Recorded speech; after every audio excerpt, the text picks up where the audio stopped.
Long before Harry Potter soared through the skies chasing the Golden Snitch, the sport of Quidditch was already a thundering legend in the wizarding world. Tonight, under the soft hush of stars and sleepy spells, we glide through the enchanted history of broomsticks, bludgers, and magical rivalries.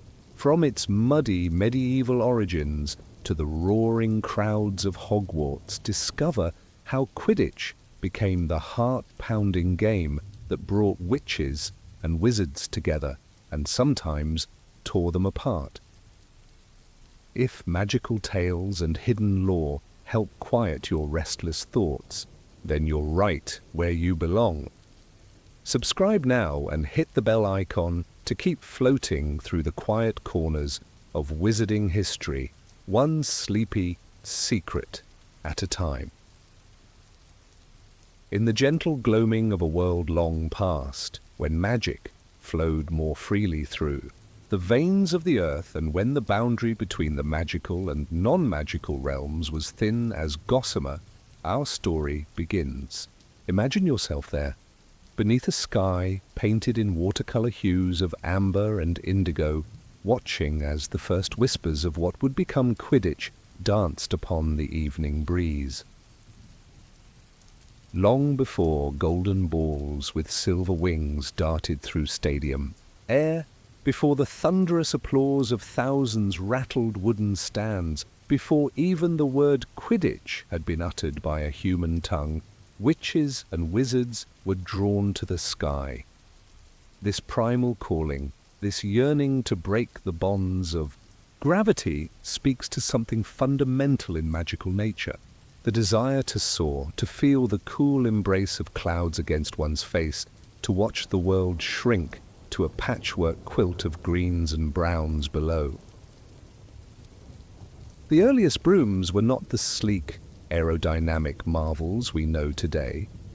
Rather, they were humble household implements, enchanted with rudimentary levitation charms, made of birch, hazel, or ash, with bound twigs of heather or broom. These primitive flying devices were primarily tools of convenience, a means of travel that, unlike apparition, required no special talent beyond basic magical ability. Picture a medieval witch, her cloak billowing behind her as she soars above the sleeping villages of Europe, the stars her only guides. No sporting ambition drove these flights. Only necessity and the practical wisdom that travelling high above the ground kept one safely distant from suspicious Muggle eyes. These journeys were solitary affairs, undertaken in the silvery light of the moon, when even the most vigilant of Muggle watchmen would be unlikely to spot a dark figure against the night sky. The ancient records speak of witches and wizards gathering at mystical sites, stone circles, sacred groves, mountain tops touched by lightning, places where magic pooled like water in a natural basin. Here they would share knowledge of broom crafting and flight techniques.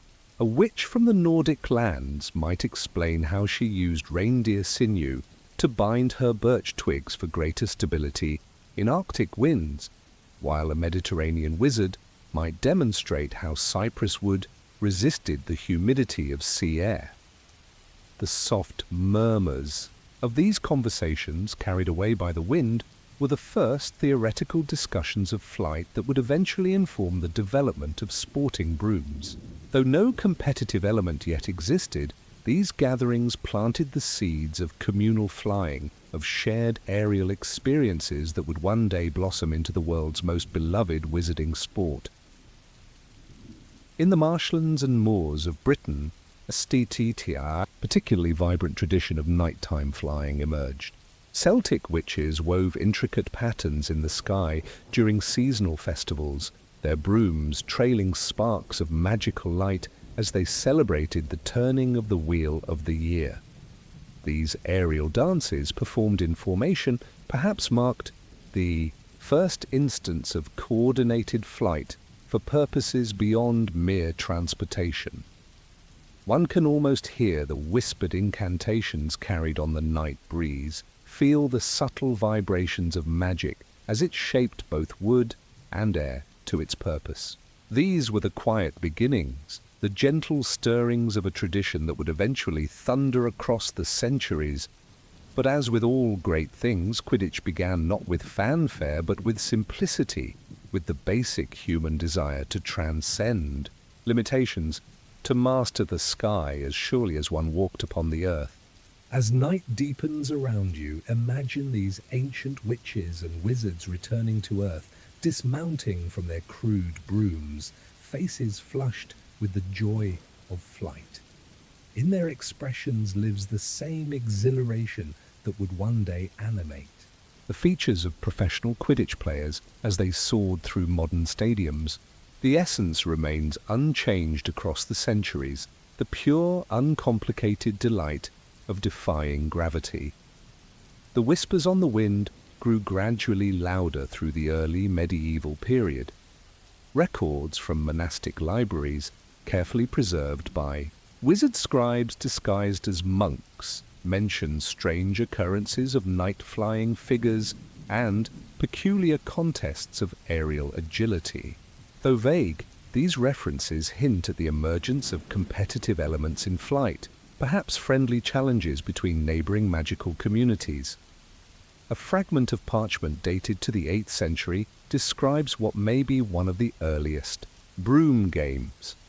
The witches of the Western Valley, upon their enchanted staves of wood, did pass between them a bladder filled with air, seeking to deliver it to a designated point, while others endeavored to prevent this achievement.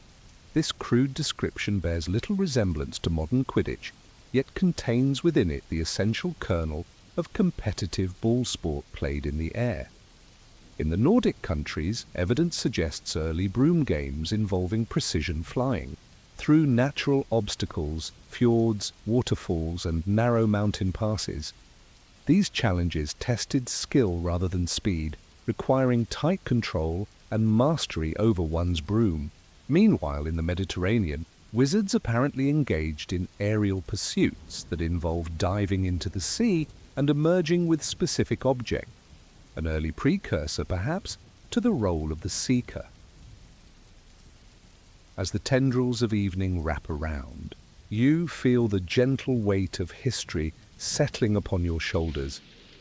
Each breath you take connects you to these ancient practitioners of magic, these pioneers who first dared to rise above the earth, not merely out of necessity, but for the pure joy of flight itself. Their legacy lives on in every Quidditch match, in every child who first mounts a training broom, in every moment of suspended weightlessness above a pitch. The darkness deepens now, the stars emerging like scattered diamonds across the velvet sky. Below, the land is a patchwork of shadow and moonlight, much as it would have appeared to those early flyers. Close your eyes and listen. Perhaps you can still hear those ancient whispers on the wind, the first stirrings of a tradition that would eventually become the most beloved sport in the wizarding world. As the Middle Ages progressed, so too did the sophistication of these aerial activities. No longer content with simple races or basic maneuvers, wizards and witches began incorporating elements that would prove central to Quidditch's development.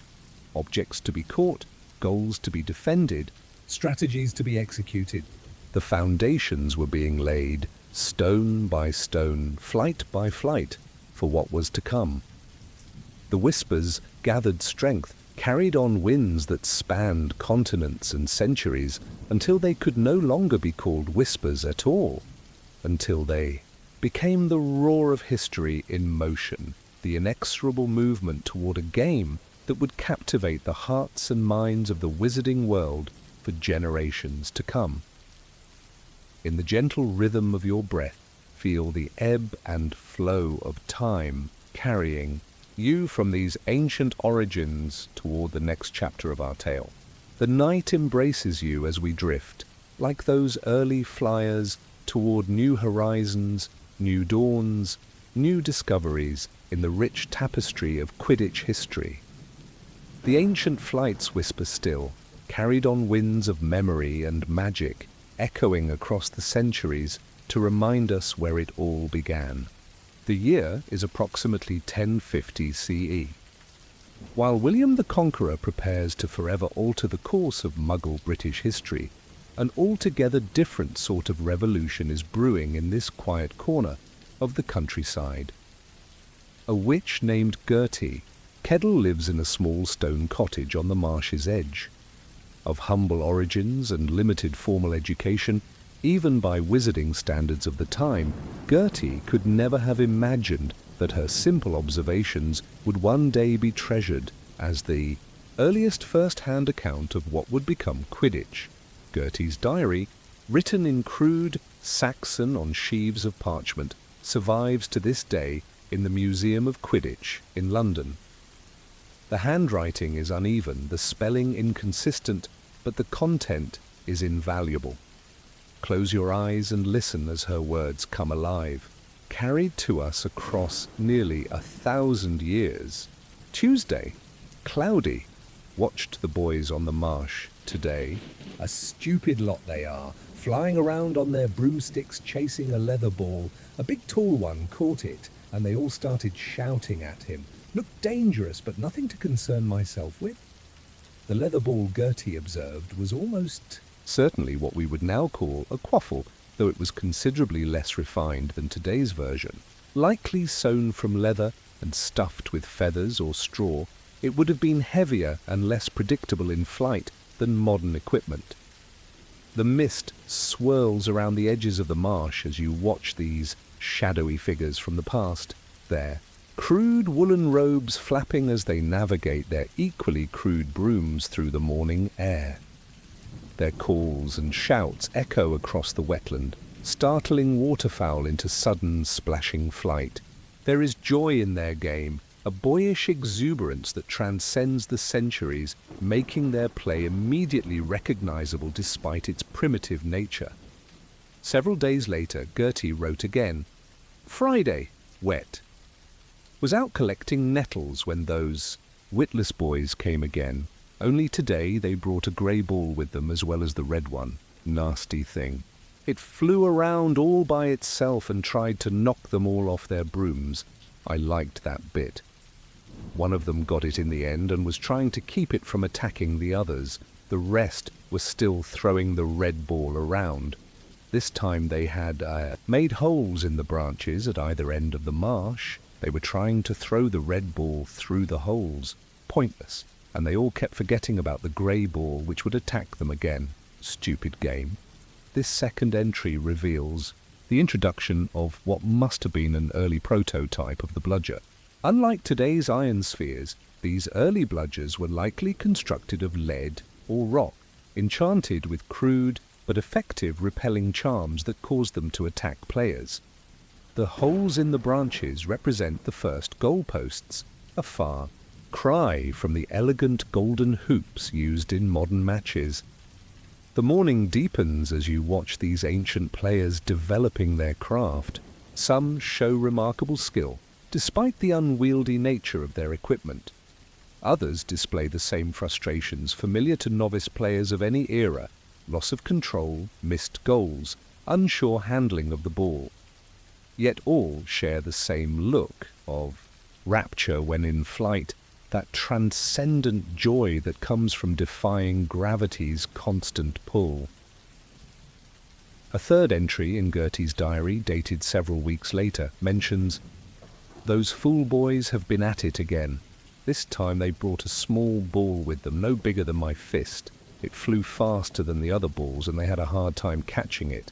When they finally did, they all cheered so loudly I dropped my washing in the bog. A lot of foolishness." This small, swift ball was not yet the Golden Snitch we know today, but likely an enchanted bird, possibly a snidget, though Gertie's description lacks the detail to be certain. What is clear is that catching this smaller, faster-moving object was considered a significant achievement worthy of celebration. The foundations of the Seeker's role were beginning to emerge as the sun climbs higher, burning away the marsh. Mist, you can almost feel yourself being drawn into their game. The shouts become clearer, the figures less ghostly. You begin to discern patterns in their play, defenders and attackers, strategists and opportunists. Though rudimentary by modern standards, their game already contains the essential elements that would evolve into Quidditch: aerial maneuverability, ball handling, defensive tactics, positional awareness. The diary entries continue sporadically, over several months, each one documenting subtle evolutions in the game. Goals became more formalized, positions became more specialized, rules, though unwritten, became more standardized through repeated play and group consensus. What had begun as casual recreation was steadily transforming into a structured sport. In her final entry concerning these games, Gertie noted with characteristic terseness, "They've given their silly game a name now, Quidditch. At least they don't play it only on Tuesday." This phonetic spelling of Quidditch represents the earliest known reference to the sport by name. Linguists believe the word may have evolved from queer ditch, a possible reference to the strange activities taking place in the marsh, or ditch. Over time, this would evolve into queer ditch, then Quidditch, though regional variations in pronunciation would persist for centuries. As morning fully claims the marsh, burning away the last wisps of mist, the players gradually disperse, returning to their daily lives, apprenticeships, family responsibilities, magical studies.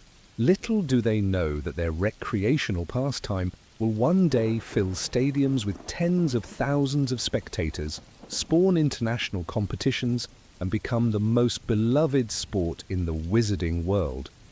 Gertie Kettle, too, returns to her cottage, quill in hand, to document what she has seen.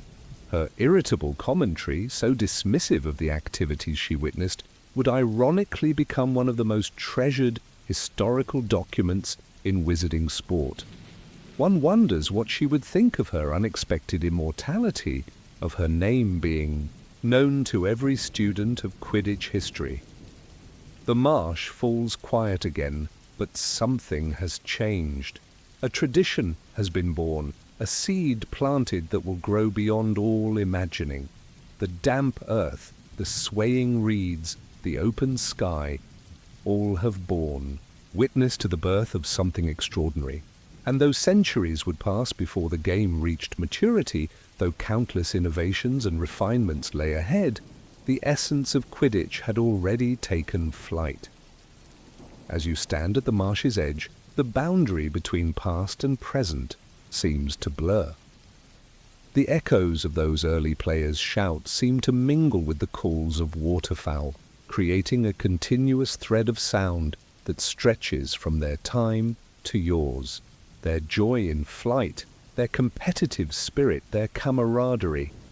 All these elements would become woven into the fabric of wizarding culture, creating bonds that transcended national boundaries and linguistic differences. The morning light now fully illuminates the marsh, revealing its ordinary beauty, the kind of place one might pass without a second glance, never knowing the extraordinary history that unfolded here. Such is often the way with birthplaces of greatness. They bear no outward sign of their significance, keeping their secrets wrapped in the gentle embrace of time. As we prepare to leave this pivotal moment in Quidditch history, take one last look at the marsh where it all began. The mist has lifted, but the magic remains suspended in the air like invisible particles of possibility, waiting for the next generation to catch them and carry them forward. The marsh mists part, revealing pathways to new horizons and chapters yet to unfold in our continuing tale. Chapter 3: Cauldrons and Courage. The Creaoth Cian Legacy. As twilight deepens into a star-strewn Scottish night, imagine yourself transported to the rugged highlands where the wind carries both the scent of heather and the distant sounds of a game more dangerous than any other played on broomsticks. Here, in this wild landscape of mist-shrouded mountains and deep, mysterious lochs, we encounter the most perilous ancestor of modern Quidditch, Creaothceann. The name itself rolls from the tongue-like ancient Gaelic incantation Creaothceann, Cray-O-H then, meaning head game in the old tongue. And what a game it was, combining reckless courage with a disregard for personal safety that seems almost incomprehensible to modern sensibilities. As the 12th century Gaelic poem Alain mac Raerid's Lament tells us, this was no game for the faint of heart. The skies fill with brave souls, cauldrons bound to brows, death beckons with cold fingers, yet glory calls louder still. Creaothceann's origins are lost in the swirling mists of Scottish magical history, but by the 11th century it had become firmly established in Highland wizarding culture. A traditional men's game, it exemplified the fierce warrior ethos of clan society where demonstrations of courage carried significant social value.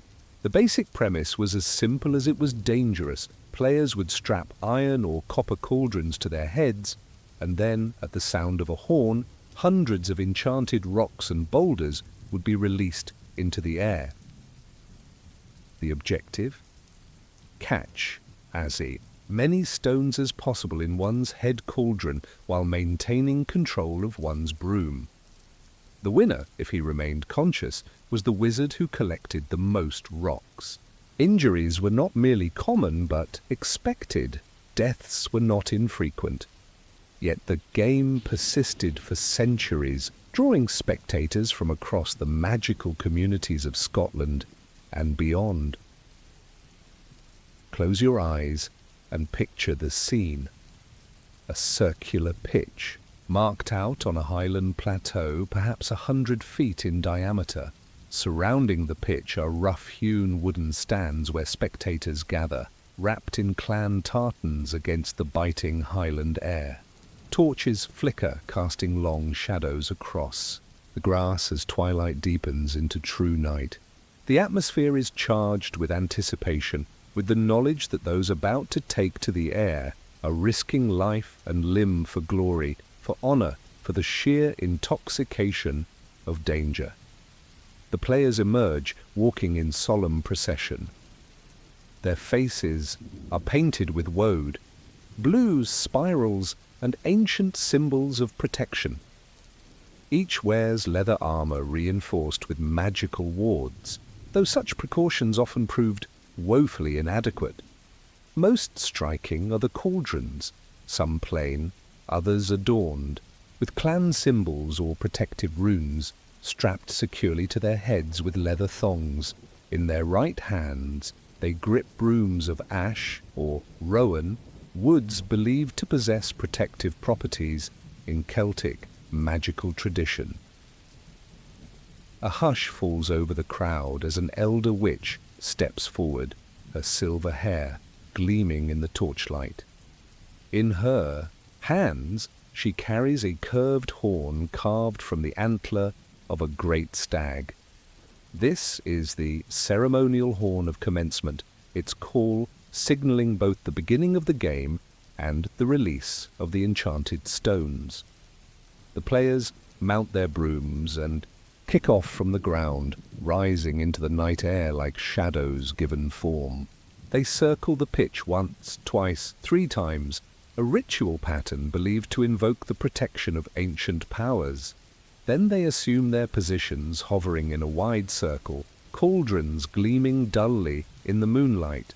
The elder raises the horn to her lips and blows a single, sustained note that seems to pierce the very fabric of the night.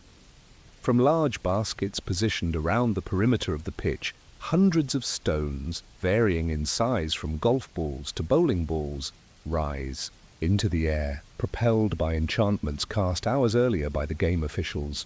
And now begins the chaos, the beautiful, terrible madness that is Creaothceann. The stones move in unpredictable patterns, some darting quickly, others drifting lazily. The players dive and weave, positioning themselves beneath falling rocks, angling their head cauldrons to catch the plummeting missiles. Each successful catch produces a hollow, metallic sound that rings out across the pitch. Some players employ a strategy of selective gathering, focusing only on the smaller, more manageable stones. Others, driven by pride or recklessness, attempt to catch even the largest boulders, risking broom damage and potentially fatal falls. The stone capturing phase lasts for a predetermined period, usually until the flame of a special candle burns, down to a marked line. During this time, players may not interfere with one another directly, though strategic positioning to block another's access to stones is permitted. The night air fills with the sounds of the game, the hollow clang of stones striking cauldrons, the whoosh of brooms cutting through air, the occasional cry of pain when a player misjudges a catch or loses control. Throughout Scotland, different clans developed distinctive playing styles. The McFusty clan, renowned for their dragon-keeping abilities, were known for particularly aggressive diving techniques. The McDougal wizards favoured a more strategic approach, studying the movement, patterns of the enchanted stones to predict their trajectories. The MacLivet family produced a dynasty of legendary Creaoth champions, including the famed Angus MacLivet, who reportedly caught 63 stones in a single game in 1384, a record that was never broken. As the game's popularity spread, various regional variations emerged. In the Hebrides, players would sometimes enchant the stones themselves, adding an element of unpredictability. In Orkney, games were traditionally played over water, with the additional risk of drowning should a player fall. The mountain-dwelling clans of the Grampians incorporated steep dives between rocky outcroppings, further increasing the already considerable danger. The cultural significance of Creaoth extended far beyond mere sport. It became a coming-of-age ritual for young wizards, a test of courage that marked the transition to manhood. Clan chieftains would showcase their bravery and leadership through participation, while alliances between magical families were sometimes sealed with friendly, though still dangerous, Creaoth matches. Women, though barred from playing by tradition, were not entirely excluded from this aspect of Scottish magical culture. Female witches often served as healers, ready to tend to the inevitable injuries. More importantly, they developed complex protective charms and enchantments for the player's equipment. Some historical sources suggest that these female contributions gradually made the game marginally safer, though safer in the context of Creaoth remained a relative term. By the 14th century, Creaoth had reached its zenith, with major competitions drawing spectators from as far away as continental Europe. The annual All-Scotland Creaoth Championship, held at the winter solstice, became a legendary event in the wizarding world. Survivors, for not all players emerged alive, were treated as heroes, their names celebrated in magically preserved oral histories and songs. Yet even as its popularity peaked, concerns about the game's extreme danger were growing within the more progressive elements of magical society. The newly formed Ministry of Magic, then called the Wizards' Council, began to express official disapproval, though enforcement of any ban in the remote Highlands proved challenging. The turning point came in 1762 when a particularly brutal championship match resulted in the deaths of 13 players, nearly half the participants. The Ministry of Magic, strengthened by recent political reforms, finally succeeded in imposing a ban that carried meaningful penalties. Creaoth was officially outlawed throughout Britain. Though driven underground, the game did not disappear entirely. Secret matches continued in remote Highland locations for another century, gradually diminishing in frequency as safer alternatives gained popularity. The last documented Creaoth-Cian match took place in 1884 deep in the Cairngorms, though rumours of occasional revival games persist to this day. Despite its official suppression, Creaoth-Cian's legacy lives on in several aspects of modern Quidditch. The position of Beta, with its emphasis on control of flying objects, echoes the stone-catching skills once prized in the Highland game.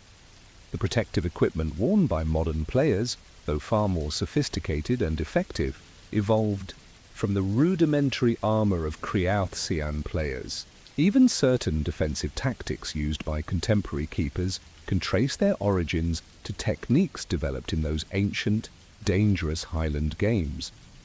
In the 1960s, a flamboyant Quidditch player named Magnus Denthead MacDonald campaigned for Creaoth-Cian's reinstatement, arguing that modern magical medicine could adequately address the injuries.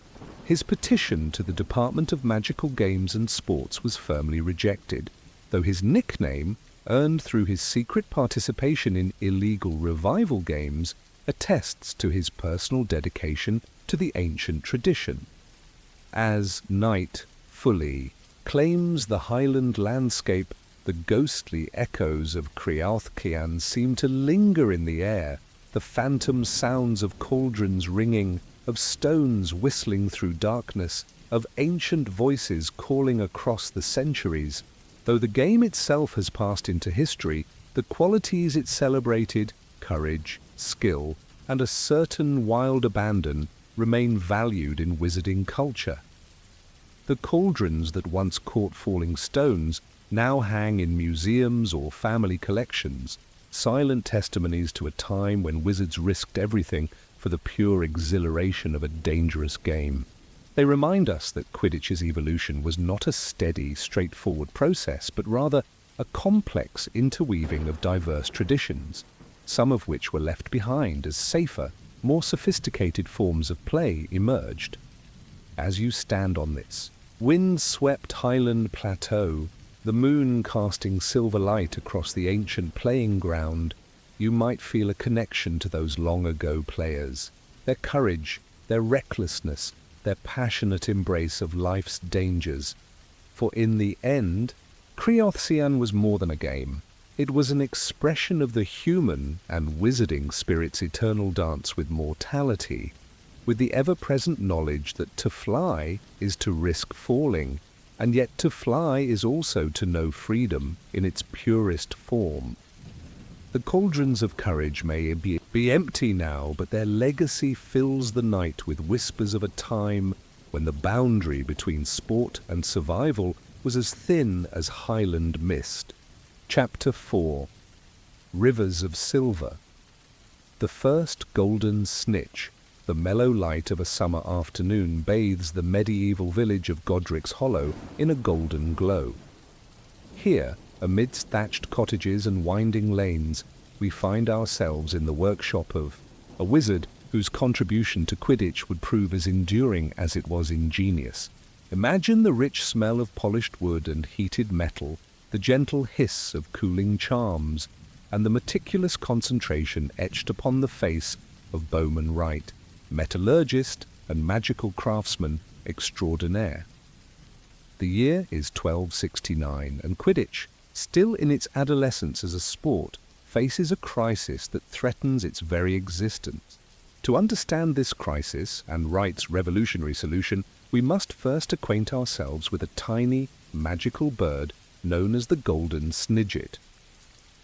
Golden Snidgets were once plentiful throughout northern Europe, their distinctive appearance making them objects of fascination in both magical and Muggle communities.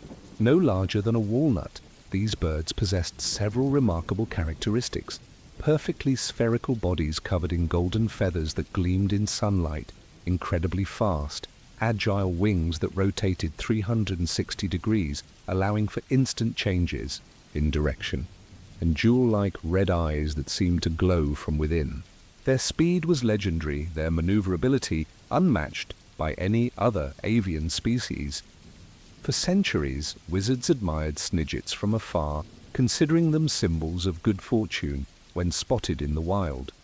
But in 1269, during a Quidditch match, in Kent, the chief of the Wizards' Council, Barbarous Braga, forever altered the relationship between Snidgets and wizardkind. On a whim, he released a Snidget onto the playing field and offered a prize of 150 galleons, a small fortune in medieval currency, to the player who caught it. The crowd was enthralled as the tiny golden bird darted and flashed across the pitch, evading the increasingly desperate grabs of the players. Eventually, after several hours of frantic pursuit, a seeker named Roderick Plumpton managed to capture the exhausted bird. The spectators roared their approval, and a dangerous new tradition was born. Subsequent matches incorporated Snidget catching as a standard feature, with a designated player, soon formally called the Seeker, tasked with capturing the bird while the main game continued around them. The Snidget's capture was initially worth 150 points, in reference to Braga's original prize money, and typically ended the match. From a sporting perspective, the innovation was wildly popular, adding an unpredictable and exciting element to the game. For the Snidgets, however, the consequences were devastating. Gentle creatures by nature, they were ill-equipped to survive the rough handling of Quidditch players. Many died during or shortly after capture, their delicate internal organs crushed by human hands. Others suffered broken wings or permanent, stress-induced magical debilitation. Within a century, the once abundant species was teetering on the brink of extinction. By the mid-13th century, more enlightened members of the magical community began to voice concerns about the Snidget's treatment. Elfrida Clegg, chief of the Wizards' Council from 1253 to 1277, eventually declared the Golden Snitch a protected species, outlawing both hunting and use in Quidditch matches. This compassionate decision created an immediate problem. Quidditch had evolved with the Snidget integral to its structure. Removing the golden bird left a gaping hole in the sport's framework. Players and fans alike lamented the loss, and unofficial matches continued to use Snidgets illicitly, further endangering the species. Enter Bowman Wright, a wizard with the perfect combination of skills to address this dilemma. Born to a Muggle father and a witch mother, Wright inherited both his father's metalworking expertise and his mother's magical talents. His workshop in Godric's Hollow was known throughout Wizarding Britain for producing enchanted metal objects of exceptional quality and ingenuity. On this particular summer afternoon in 1269, Wright is in the final stages of creating what would become his masterpiece, the Golden Snitch. Let us observe as history unfolds within the warm confines of his workshop. Bowman stands at his workbench, brow furrowed in concentration. Before him lies a small golden sphere, approximately the size of a walnut, deliberately matching the dimensions of a golden Snidget. The metal gleams in the afternoon light streaming through the window, its surface polished to mirror-like perfection. But it is not merely gold. Wright has created a special alloy incorporating silver, bronze, and trace amounts of magical metals like goblin silver, combining their properties to create something entirely new. With practiced precision, he taps the sphere with his wand, murmuring incantations in a rhythmic cadence. The golden ball trembles slightly, seeming to absorb the magic flowing into it. Next, he reaches for a small leather pouch and carefully extracts two delicate objects, silver wings, no larger than a child's fingers, crafted with extraordinary attention to detail. Each filament of the wings has been individually formed and enchanted, the entire structure designed to mimic the rotational capabilities of the Snidget's natural wings.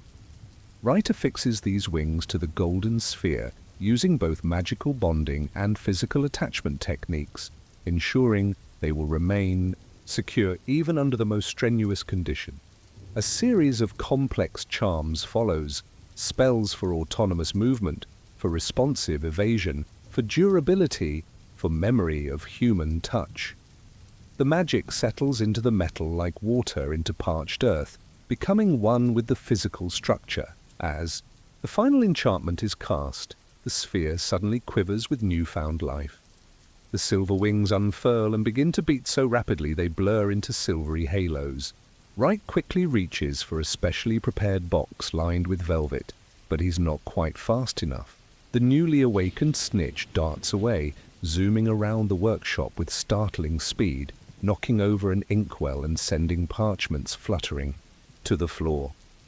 Wright laughs softly, pleased by the creation's spirit, even as he patiently pursues it around the room. After several minutes of failed attempts, he finally manages to catch it, the wings folding obediently against the golden surface at his touch. This is exactly the behavior he has designed, recognition of the first human contact after release, a feature that would prove invaluable in resolving disputed catches during matches.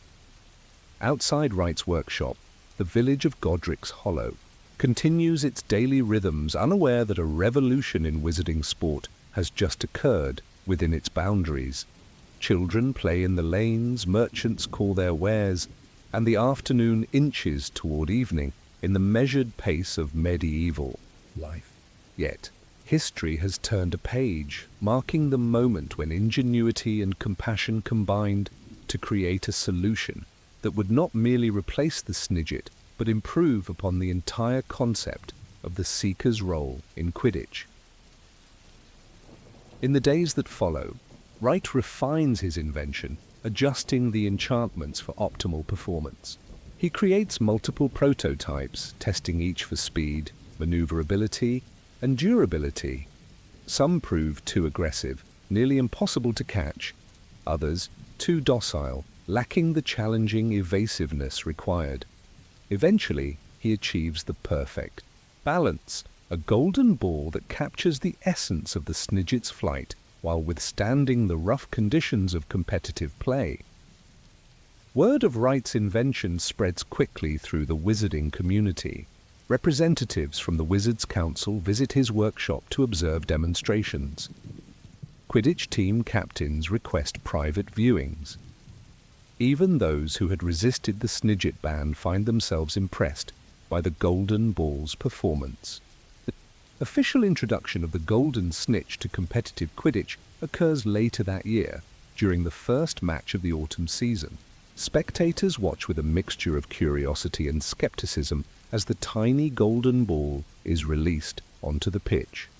Initial doubts quickly give way to excitement as the Snitch proves every bit as challenging to catch as its living counterpart, perhaps even more so given its enhanced durability and tirelessness. By the following season, the Golden Snitch has been fully incorporated into official Quidditch rules, with the same point value, 150, and game-ending function as Snidget capture had previously held. Teams adapt their strategies to account for the Snitch's slightly different flight patterns, and a new generation of Seekers rises to prominence, their skills honed specifically for pursuing Wright's mechanical creation rather than living birds. The conservation impact is immediate and dramatic. With legal demand eliminated, illegal Snidget hunting also declines sharply. Protected reserves are established in key habitats, allowing the species to gradually recover from the brink of extinction. Though golden Snidgets remain rare to this day, their population has stabilized, a testament to the positive change that can occur when innovation aligns with ethical concerns. Bowman Wright's creation was more than merely a sporting implement.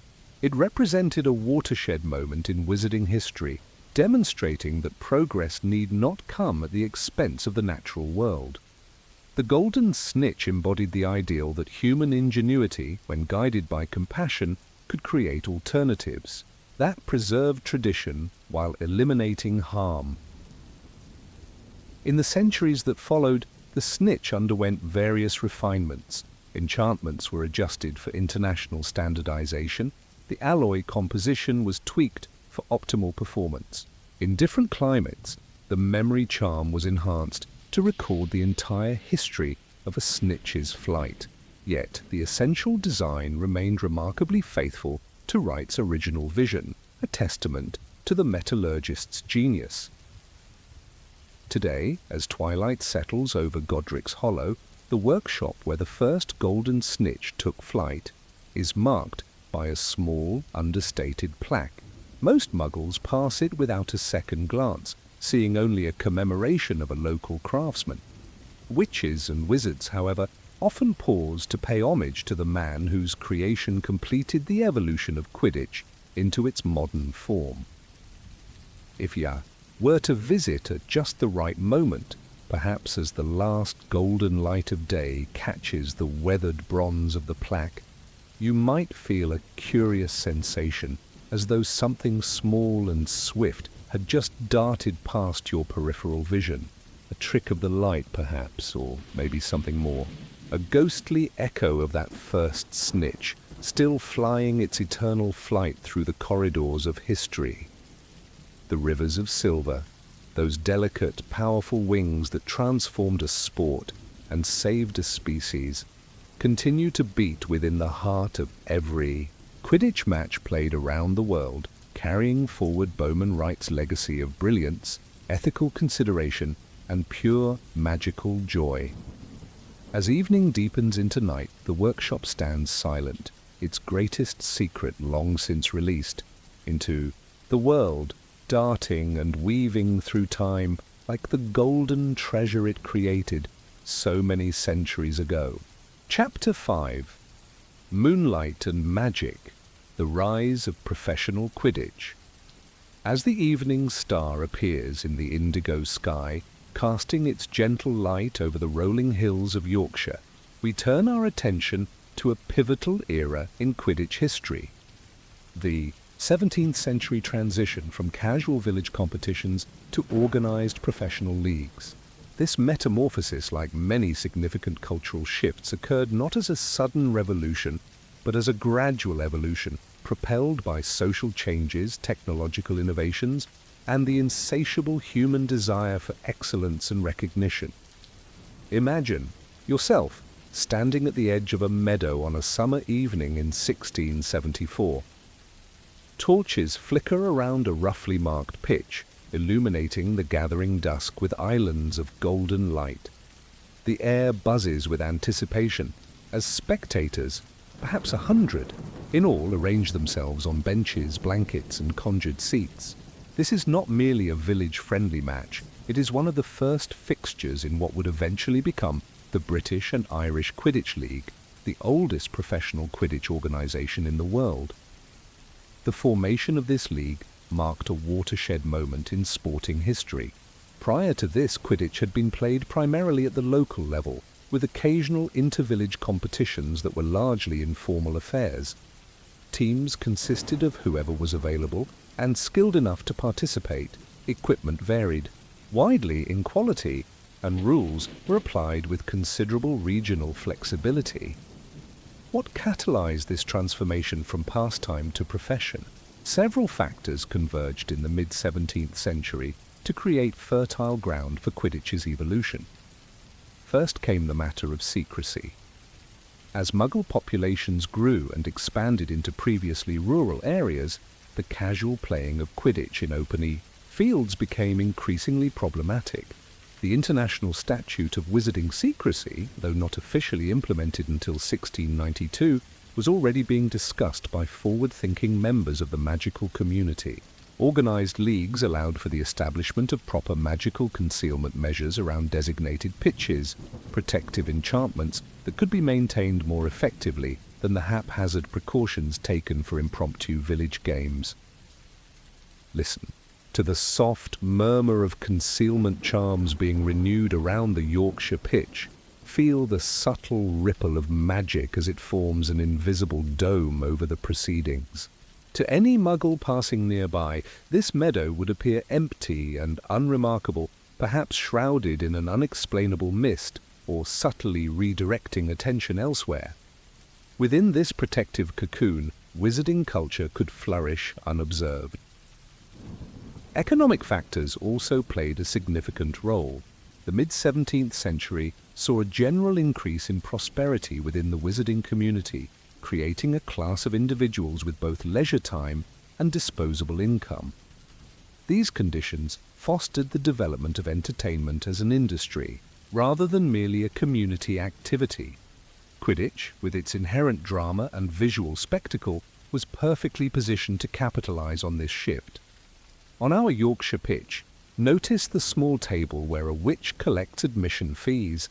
Just a few knuts per person, but a revolutionary concept in sporting history. The funds will help pay for the maintenance of the grounds, the salaries of referees, and eventually the wages of the players themselves. This economic framework would prove essential to Quidditch's professional development, creating sustainable structures that could support full-time athletes. Technological advancements in broom design further accelerated the sport's professionalization. The mid-17th century saw the emergence of brooms specifically crafted for sporting purposes rather than transportation. These early racing brooms, with names like the Silver Arrow and the Oakshaft 79, offered improved speed, maneuverability, and comfort, elevating the potential for athletic performance and making the game more exciting for spectators. As the teams emerge onto our Yorkshire pitch, observe the uniformity of their equipment. Gone are the days when players brought whatever broom they happened to own. Now, team owners provide standardized models to ensure fair competition. These brooms still lack the sophisticated features of modern racing models, but their matching appearance hints at the increasing professionalism of the sport. The establishment of the Department of Magical Games and Sports within the British Ministry of Magic in 1674, the same year as the League's formation, provided crucial governmental support and oversight. This department standardized rules, certified referees, and helped resolve disputes between teams, lending official legitimacy to professional Quidditch. At our Yorkshire match, a ministry official in formal robes stands at attention near the centre of the pitch. He carries a copy of the newly codified rulebook, ready to advise the referee on any contentious decision.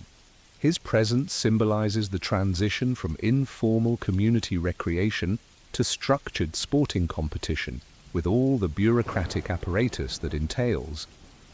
The 13 original teams of the British and Irish Quidditch League represented a diverse geographical spread across both islands.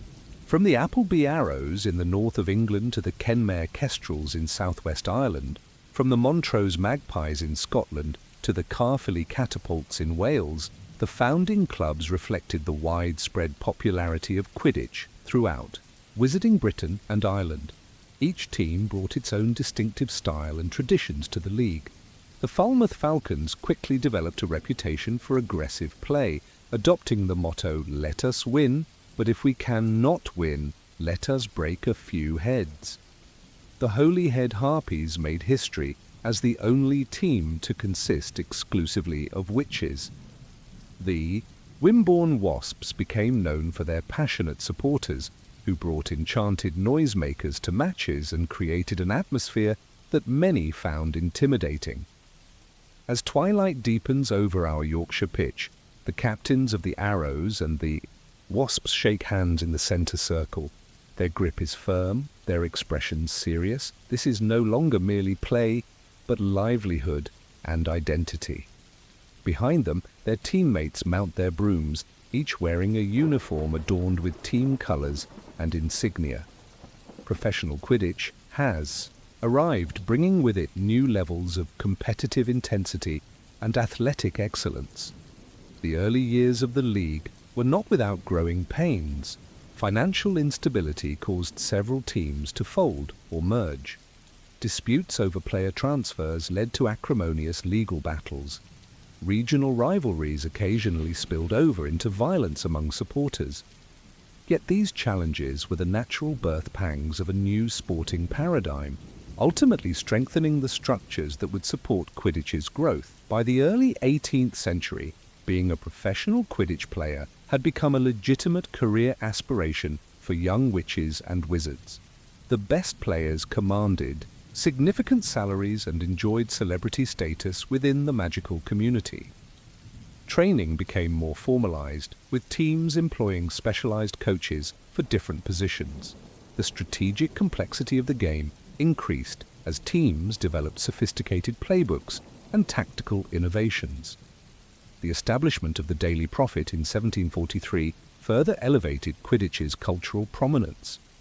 The newspaper's dedicated sports section provided comprehensive coverage of league matches, player interviews, transfer news, and tactical analysis.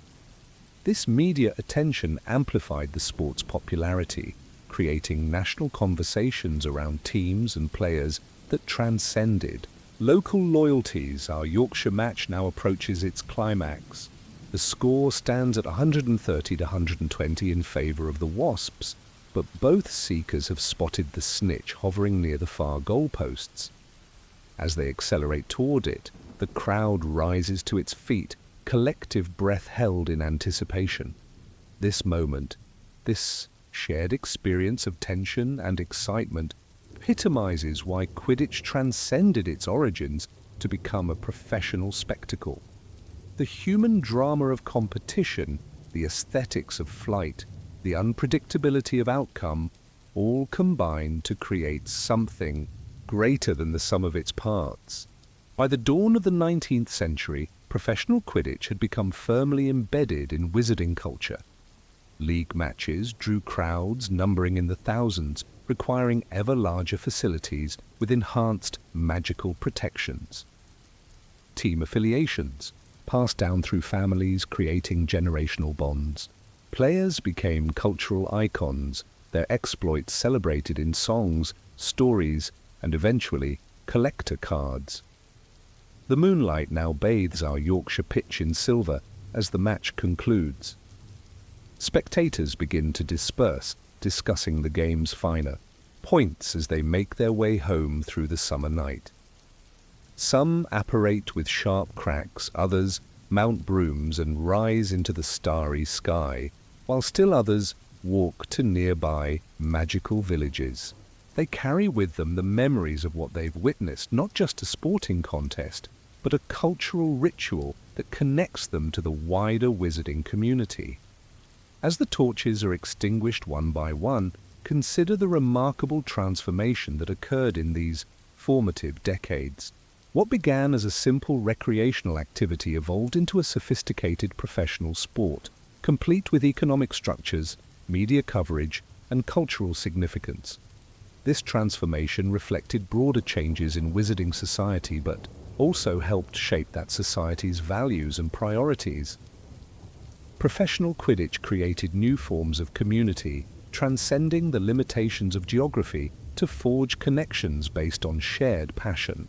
It established meritocratic pathways to success and recognition, allowing talented individuals from humble backgrounds to achieve fame and fortune. It provided common experiences and reference points that united witches and wizards across different regions, social classes, and even generations. The legacy of those early professional leagues extends far beyond sporting history. They helped define what it meant to be part of wizarding culture during a period when that culture was increasingly separate from the Muggle world. They created traditions that would be carried forward through centuries, becoming touchstones of magical identity. As the last light fades from our Yorkshire pitch, leaving it in peaceful darkness beneath the watchful moon, remember that somewhere else another match is beginning, another crowd is gathering, another chapter in Quidditch's ongoing story is being written. For the professionalization of the sport did not represent an end point, but rather a transformation, a metamorphosis that allowed this magical game to take wing and soar through time, carrying the dreams and passions of countless witches and wizards on its tireless flight.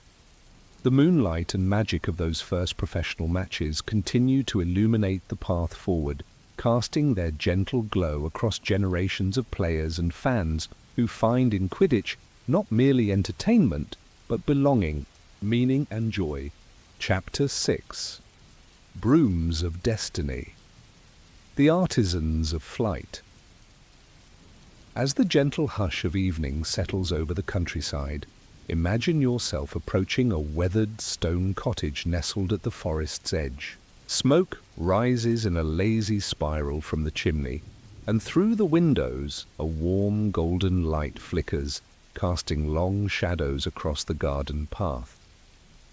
This is the workshop of Randolph Keach, one of the legendary wand makers of the early 19th century, and tonight, as twilight softens the boundaries between day and dream, we will witness the meticulous craft that transformed broomstick making from humble trade to exalted artistry.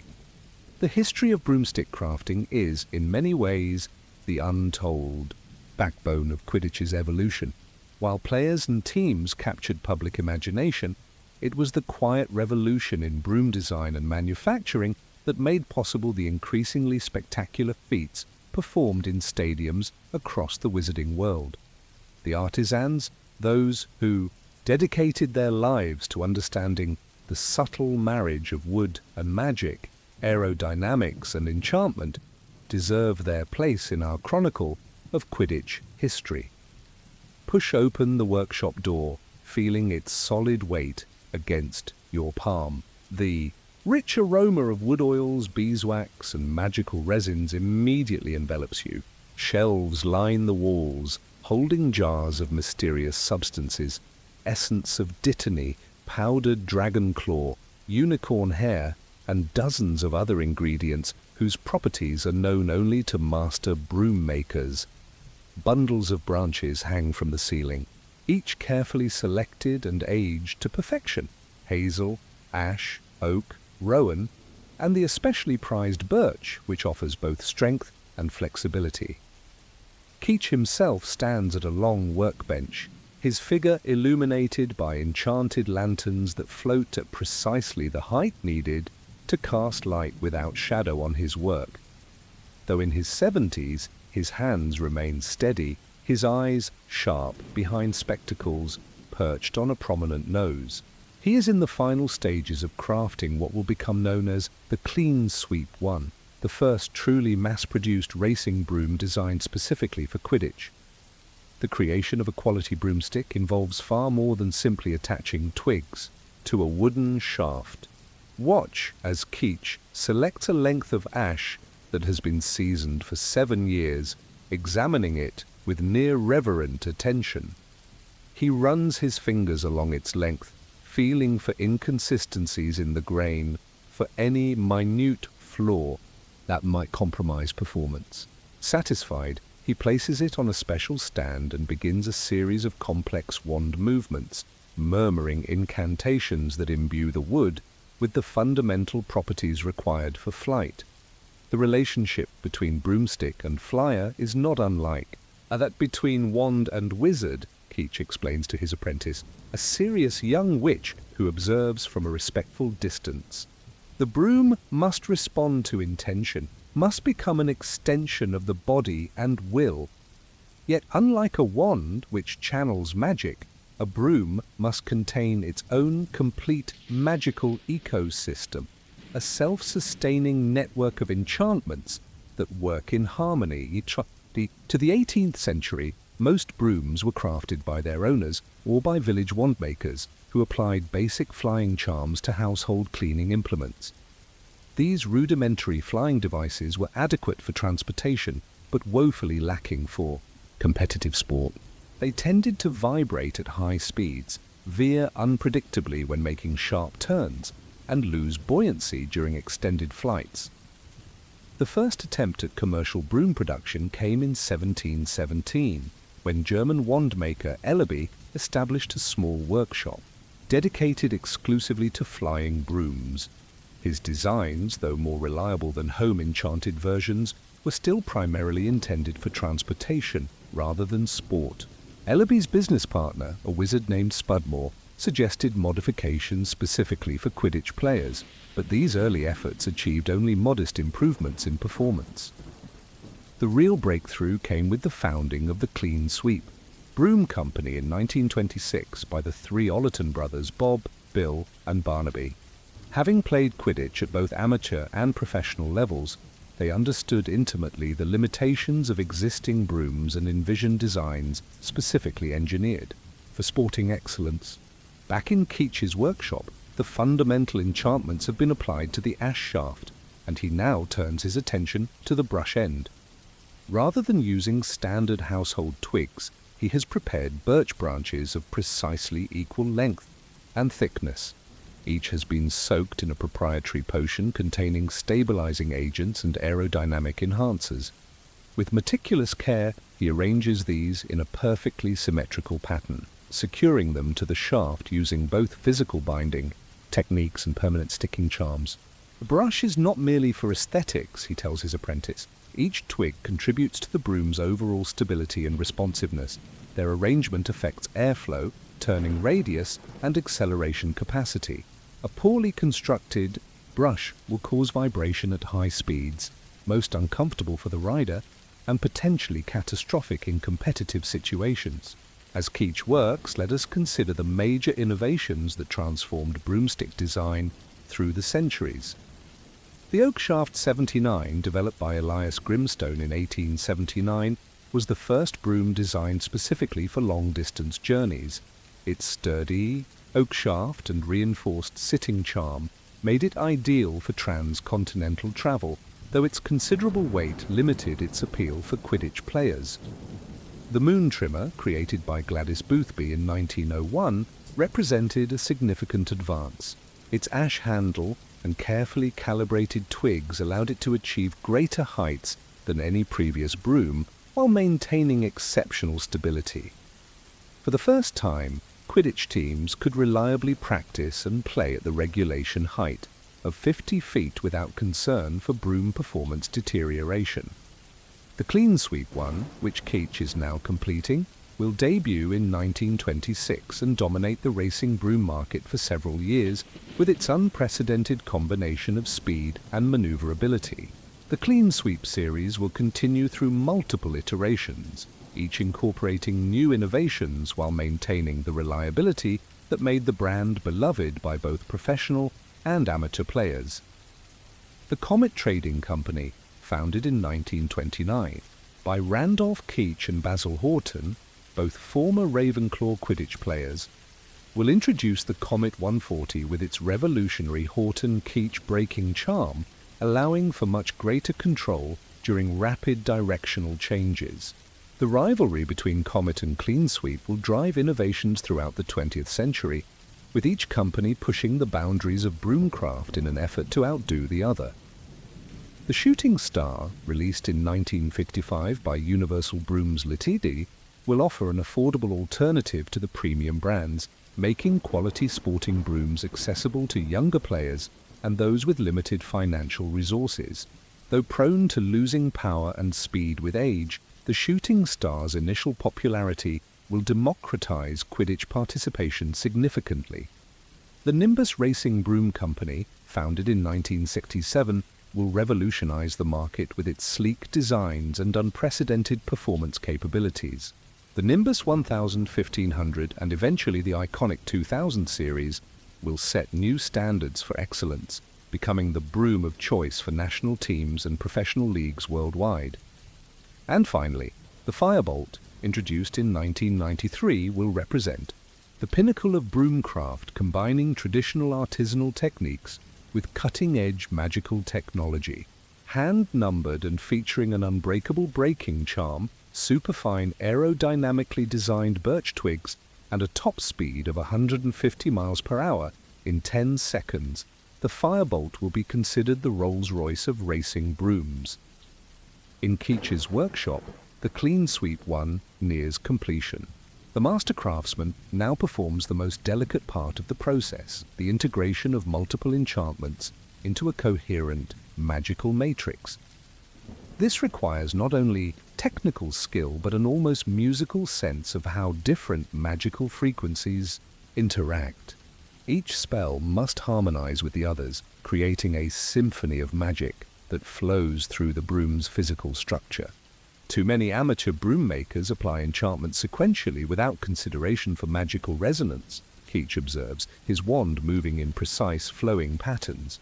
The result is internal conflict, spells working against each other rather than in concert. A truly superior broom operates on principles of magical harmony, each enchantment amplifying rather than inhibiting its companions. As he completes the final incantations, the broom gives a subtle shiver, as though awakening to its own existence. Keach lifts it horizontally, and it hovers perfectly in the air, maintaining its position without the slightest wobble, a testament to the precision of its enchantments. "Tomorrow we will conduct flight tests," he tells his apprentice. "Speed trials, maneuverability assessments, and stability under varying weather conditions. Only after passing all evaluations will it be deemed ready for production." This rigorous testing process reflects the increasing sophistication of broomcraft and the growing demands of the Quidditch market. By the early 20th century, professional teams employed broom specialists to maintain, adjust, and customize equipment for individual players. These specialists developed deep understanding of how different broom models performed under varying conditions and how they could be optimized for specific playing positions. Chasers, for instance, typically preferred brooms with exceptional acceleration capabilities and responsive turning, allowing them to execute complex passing formations. Beaters required sturdier models that could withstand the physical demands of their position, while seekers gravitated toward lighter, more agile brooms with superior top-end speed.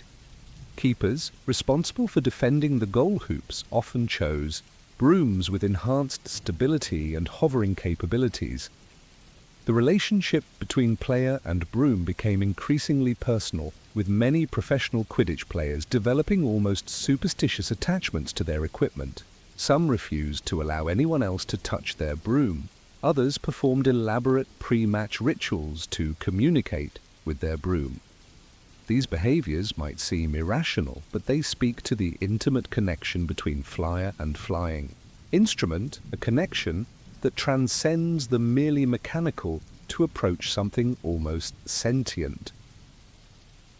As night fully claims the sky outside Keach's workshop, he carefully places the completed clean sweep in a special storage rack, where it will rest until tomorrow's tests. The floating lanterns dim slightly as he and his apprentice prepare to end the day's work.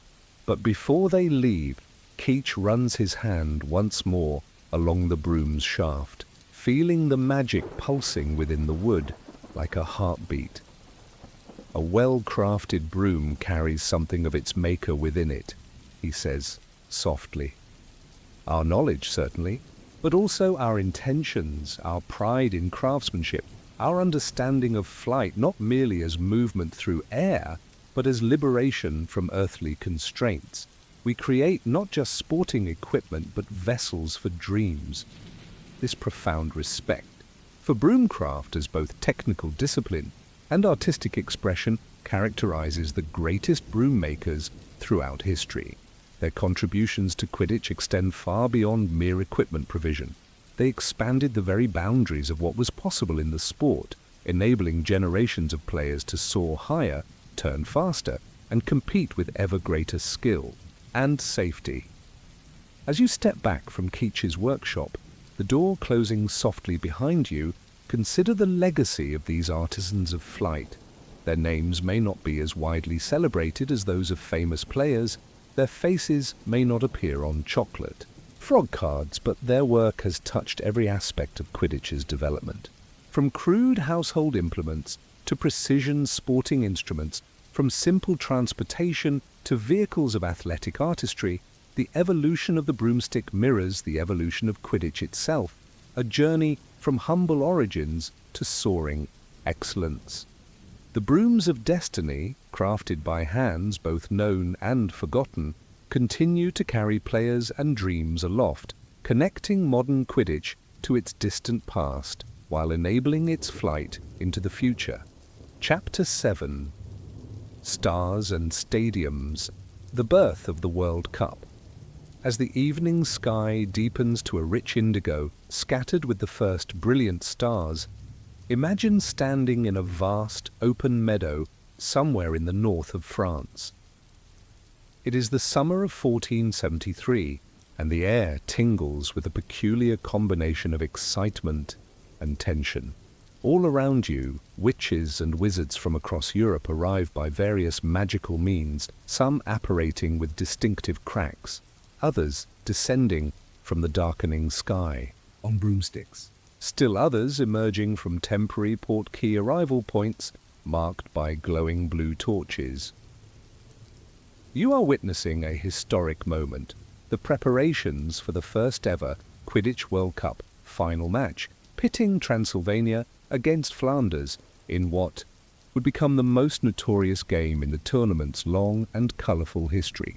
Though no one present realises it yet, this event will launch a tradition that will endure for centuries, growing from these relatively humble beginnings into the most prestigious and widely celebrated sporting spectacle in the wizarding world. The concept of an international Quidditch competition had been discussed for decades before this inaugural tournament. As the sport spread beyond Britain to continental Europe and eventually worldwide, natural questions arose about which nation could claim the most skilled players, the most effective training methods, the most innovative tactics. Friendly exhibition. Matches between national sides occasionally took place, but no formal structure existed to determine a true world champion. The International Confederation of Wizards Quidditch Committee, formed in 1450, initially focused on standardizing rules. Across different regions, variations had emerged as the game spread. Mediterranean wizards preferred lighter quaffles better suited to their warm, still air. Nordic teams had developed specialized weather-resistant charms for playing in harsh conditions. Eastern Europeans, players had introduced more physical defensive techniques that some considered excessive. Establishing universal regulations was essential before any meaningful international competition could occur.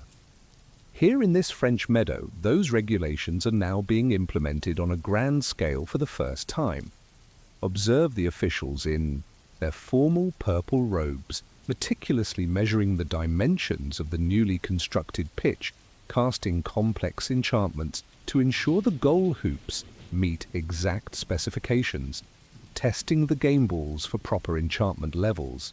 Their attention to detail reflects the seriousness with which this inaugural tournament is being approached. Around the perimeter of the pitch, temporary stands are still being erected. Unlike modern World Cup stadiums with their capacity for 100,000 spectators, this first tournament will accommodate perhaps 2,000, still a remarkable gathering for the medieval wizarding world, requiring significant organizational magic and careful concealment from nearby Muggle settlements. The atmosphere buzzes with multilingual conversations, creating a tapestry of sound unlike anything previously experienced at Quidditch matches. Transylvanian supporters, many wearing cloaks of deep red lined with black, cluster in groups sharing flasks of ruby-colored liquid that occasionally emits puffs of smoke. Flemish fans, adorned in blue and gold, practice complicated group wand movements that create aerial displays representing their team's emblem, a soaring falcon. This international character represents one of the World Cup's most significant contributions to wizarding culture. It created opportunities for magical communities from different regions to interact in a context of friendly competition, facilitating cultural exchange and fostering a sense of global wizarding identity at a time when most magical communities remained relatively isolated. The match scheduled for tomorrow has already generated considerable diplomatic activity. Representatives from the competing regions have negotiated everything from the nationality of the referees, a neutral panel from the Italian city-states, to the specific protections against local magical creatures, particularly important for the Transylvanian team, given French unfamiliarity with several Eastern European magical species. As night fully claims the sky, elaborate security enchantments are activated around the site. Anti-Muggle charms create the illusion of an impenetrable forest where the meadow stands. Perimeter alerts warn of any unauthorized approach. Concealment spells mask the light and sound that will emanate from tomorrow's contest. These precautions reflect the increasing concern with secrecy that would eventually lead to the International Statute of Wizarding Secrecy 2 centuries later. Morning arrives with a pale golden light filtering through a light mist. The stands now fill rapidly with spectators, creating a riot of color and sound.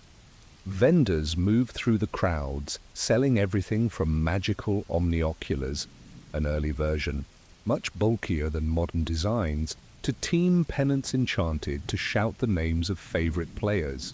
Regional food and drinks are exchanged between fans, creating an impromptu international culinary festival alongside the sporting event.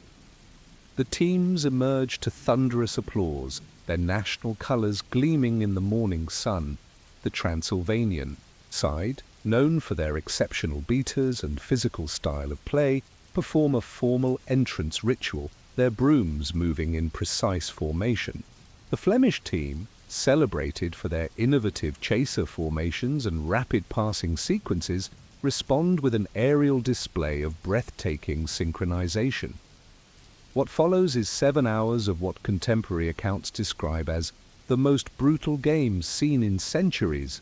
The historical record, preserved in the detailed match report filed with the International Confederation, paints a picture of extraordinary intensity. 43 fouls committed, a record that would stand for nearly 3 centuries. 16 broom substitutions due to damage, 7 medical timeouts for player injuries, and, most remarkably, the release of a swarm of Black Forest vampire bats by supporters of the Transylvanian team during a crucial scoring attempt. The final score, Transylvania 750, Flanders 620, tells only part of the story. The match ended when both teams' seekers in pursuit of the snitch collided with such force that both were knocked unconscious, falling 50 feet before being saved by quick-thinking levitation charms from the referees. The snitch, momentarily forgotten in the ensuing chaos, was caught by the Transylvanian team mascot, a tame dragon bat, which flew it back to its trainer. After lengthy deliberation, the referees awarded the capture to Transylvania, leading to celebrations from their supporters and vehement protests from the Flemish delegation. Despite, or perhaps because of, the controversy and chaos, the first Quidditch World Cup was deemed a remarkable success. It generated unprecedented interest in the sport, inspired the formation of national teams in regions where Quidditch had been only casually played, and established international competition as the pinnacle of sporting achievement in the wizarding world. The subsequent evolution of the tournament reflected broader developments in both Quidditch and wizarding society. The Second World Cup, held in 1506, featured 4 competing nations and introduced the qualification process that would eventually become a complex, years-long series of regional tournaments. By 1650, participating nations had grown to 12, necessitating larger venues and more elaborate organizational structures. The modern format of the World Cup, with 32 qualified national teams competing in a host nation, selected through a bidding process, emerged gradually over the 18th and 19th centuries. With this expansion came increasing logistical challenges, accommodating tens of thousands of international visitors, creating stadiums that combined perfect viewing conditions with impenetrable muggle-repelling charms, providing translation services for dozens of languages, managing the complex politics of international wizarding relations. Some World Cups stand out in the historical record for particular achievements or controversies. The 1809 tournament, held in what was then called New Spain, featured the first recorded use of the Wollongong shimmy, a zigzagging tactic developed by Australian chasers that revolutionized offensive strategy. The 1877 World Cup final between Peru and Portugal lasted for 5 days, the longest in tournament history, before Portugal's seeker finally captured the snitch. Many spectators had to be repeatedly revived with awakening charms, having dozed off during the marathon match. The 1911 tournament was notable for the debut of the Firebolt Supreme racing broom, which so dramatically outperformed existing models that rules were subsequently introduced to standardize broom quality in international competition. The 1966 World Cup, won by Australia over Syria, featured the controversial introduction of entirely new team formations that many traditionalists considered unsportsmanlike, but which would eventually become standard tactical approaches. The 1994 tournament, one of the best documented in the modern era, saw Ireland defeat Bulgaria despite Bulgarian seeker Victor Krum catching the snitch, a relatively rare outcome that highlighted the strategic complexity that had evolved in professional play. Beyond the matches themselves, the World Cup has historically served as an important cultural and political forum for the wizarding community. International wizarding cooperation was often strengthened through the relationships forged during tournaments. Commercial innovation flourished as vendors and sponsors recognized the marketing potential of global wizarding gatherings. Educational exchange accelerated as training techniques and magical knowledge were shared, sometimes inadvertently, between competing nations. The stadiums themselves evolved from the simple temporary structures of early tournaments to architectural and magical marvels. The 1877 World Cup in the Rapa Nui, Easter Island, featured seating carved directly into volcanic rock, enchanted to remain cool despite tropical temperatures. The 1926 tournament in the Sahara Desert showcased a stadium that appeared to be constructed entirely of shifting sand but was actually an elaborate illusion concealing a conventional structure. The 1990 Canadian World Cup introduced the first fully climate-controlled environment, allowing comfortable viewing despite blizzard conditions outside the magical dome. As night falls once more on our historical journey, imagine yourself in one of these remarkable venues, perhaps the 1994 Stadium in England, with its 100,000 seats rising in steep tiers around the gleaming pitch. The atmosphere hums with the energy of thousands of witches and wizards united by their passion for the sport. National anthems blend with team songs, creating a symphony of loyalty and excitement. Magical banners unfurl, displaying animated players performing signature moves. The scent of a dozen different wizarding cuisines mingles in the air. This sensory tapestry, this convergence of sights, sounds, smells, and emotions represents the fulfillment of what began on that misty French meadow in 1473. The Quidditch World Cup has become more than a sporting event. It is a celebration of wizarding culture, a quadrennial reminder of what unites magical communities across national boundaries, linguistic differences, and political divisions. From humble origins marked by controversy and chaos, the tournament has evolved into a sophisticated global phenomenon that showcases not only athletic excellence, but also organizational magic, international cooperation, and cultural exchange. Yet beneath the polished exterior of the modern World Cup beats the same heart that animated that first historic match, the pure love of the game, the thrill of competition, the joy of flight. As stars continue to emerge in the deepening sky, they mirror the stellar talents that have graced World Cup pitches through the centuries, players whose names shine in the firmament of sporting history, whose achievements inspired generations of young witches and wizards to pick up a broom and soar.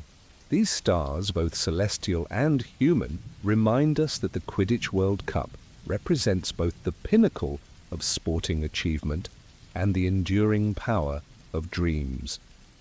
The stadiums may have grown larger, the organization more complex, the stakes higher, but the essence remains the same. The global wizarding community coming together to witness and celebrate excellence in the sport that, more than any other, defines their shared culture and history. Chapter 8. Wooden Wonders. The evolution of racing brooms. The evening grows deeper, wrapping itself around you like a velvet cloak as you walk along a quiet street in the Wizarding district of London.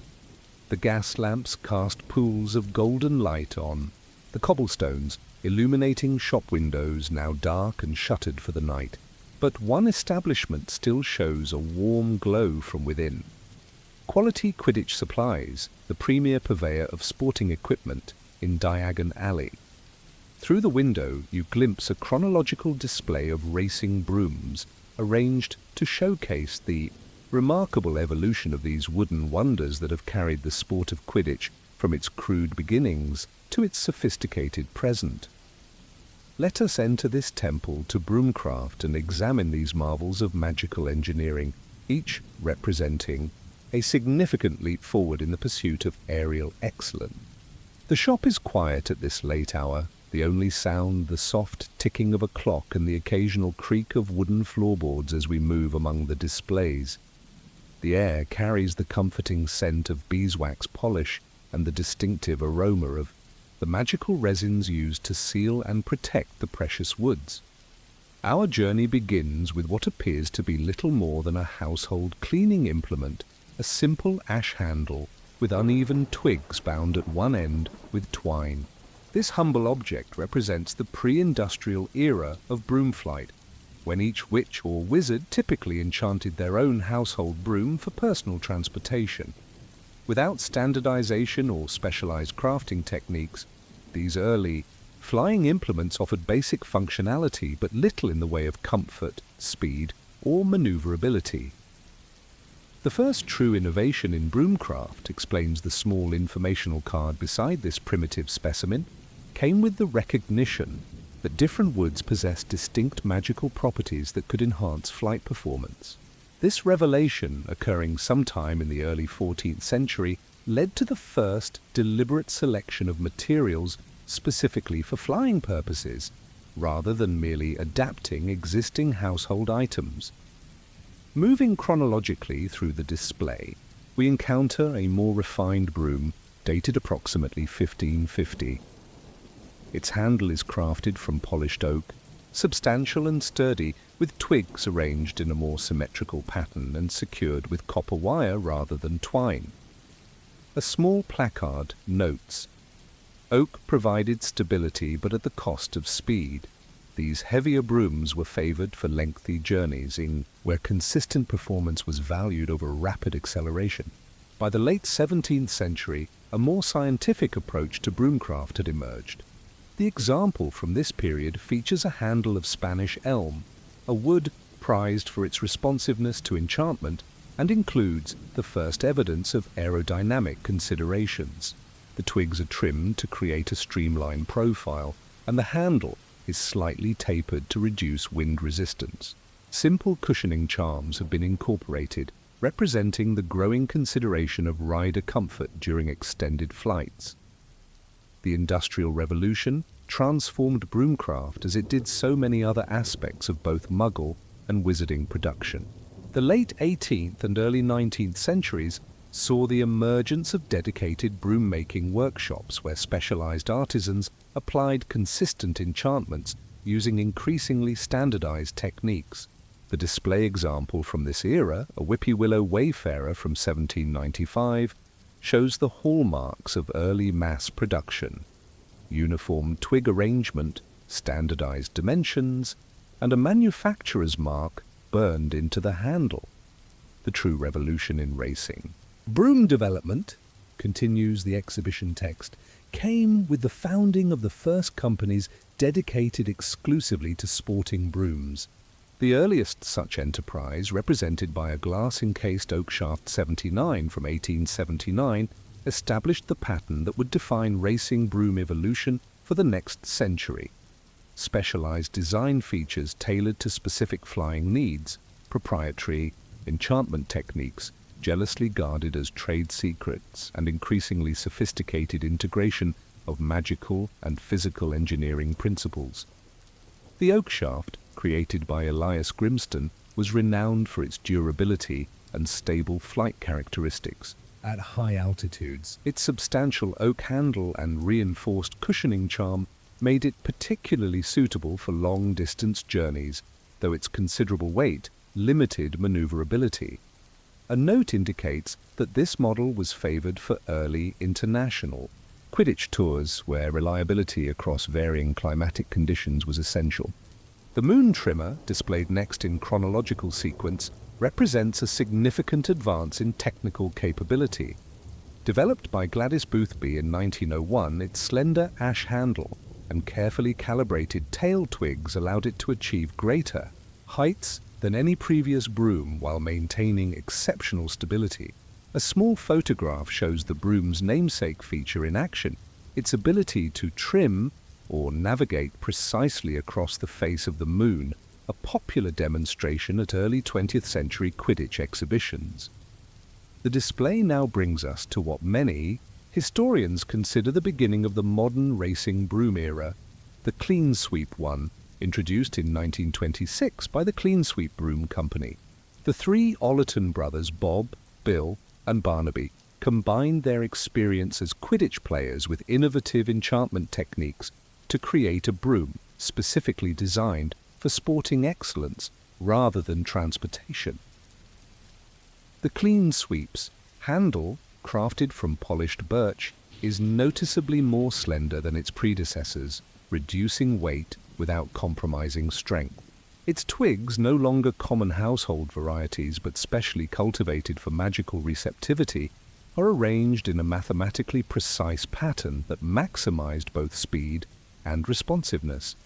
Most significantly, the enchantments are layered in a complex matrix that allows them to work in harmony rather than competing for magical dominance within the wood. The Clean Sweep one, states the accompanying text, achieved a top speed of 70 miles per hour and could execute a complete reversal in mid-flight without the wobbling that characterized earlier models.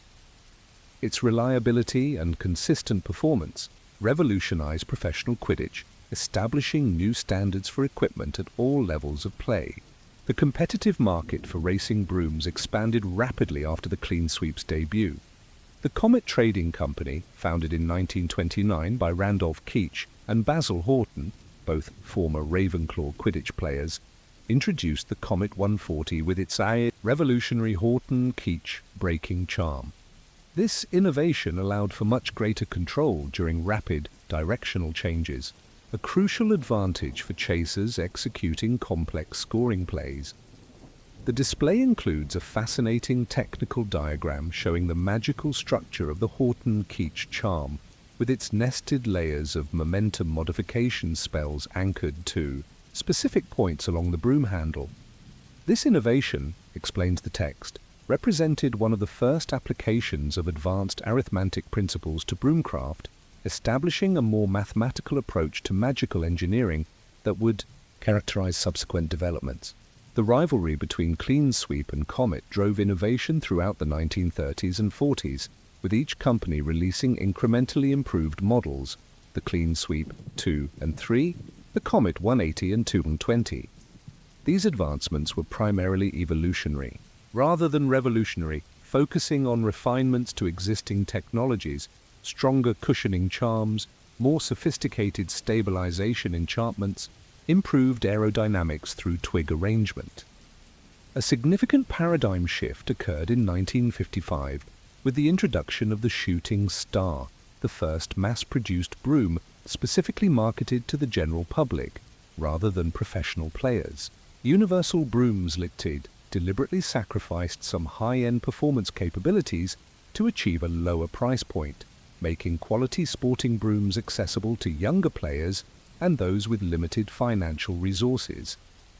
The shooting star in the display shows the compromises inherent in this approach: serviceable but less refined materials, simplified enchantment structures, and basic rather than premium finishing touches. A note indicates that while shooting stars were prone to losing power and speed with age, their initial popularity democratized Quidditch participation significantly, allowing talented players from less affluent backgrounds to develop their skills on equipment that approximated professional standards. The next major revolution arrived in 1967 with the founding of the Nimbus Racing Broom Company. The display features a pristine Nimbus 1000, its handle gleaming with the distinctive dark polish that became the company's visual signature. Sleek, elegant, and incorporating several patented enchantment innovations, the Nimbus immediately established itself as the premium brand for professional players and serious enthusiasts. The Nimbus 1000, explains the accompanying text, introduced the concept of integrated enchantment matrices where each spell was designed from inception to work harmoniously with all others.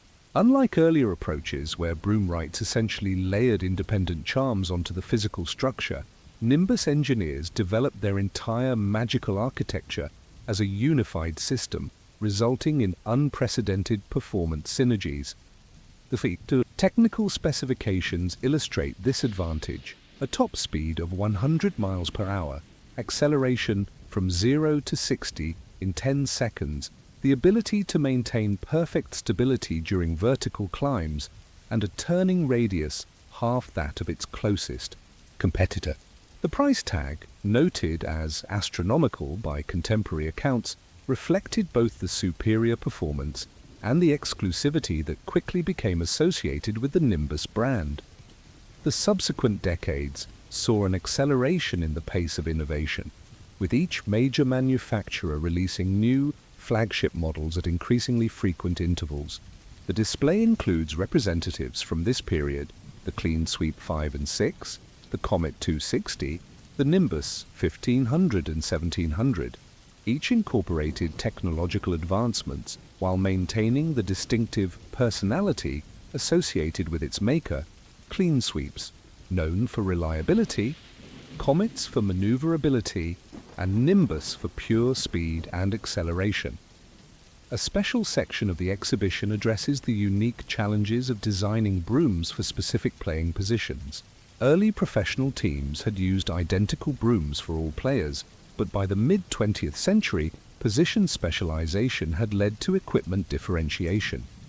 Beaters, with their need for stability during powerful swings, often preferred slightly heavier models with reinforced cushioning charms.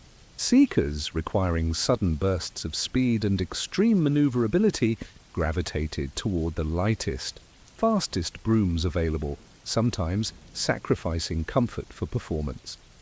Keepers, who needed precise control for goal defense, typically chose brooms with exceptional hovering capabilities and stable stopping charms. The modern era of racing broom development is represented by three extraordinary examples, each showcasing the pinnacle of different design philosophies. The Nimbus 2000, introduced in 1991, epitomizes the perfect balance of all performance attributes, with no significant weaknesses in any area. Its streamlined ash handle incorporates every twig precision trimmed for ultimate aerodynamic excellence. According to the manufacturer's original promotional material, the Nimbus 2000 became the standard bearer for professional teams worldwide, and was famously the broom of choice for Harry Potter during his early years as Gryffindor's Seeker. The Nimbus 2001, released just a year later, emphasized raw speed and acceleration at the expense of some handling finesse, a design choice that proved controversial among Quidditch purists, but appealing to teams with aggressive playing styles.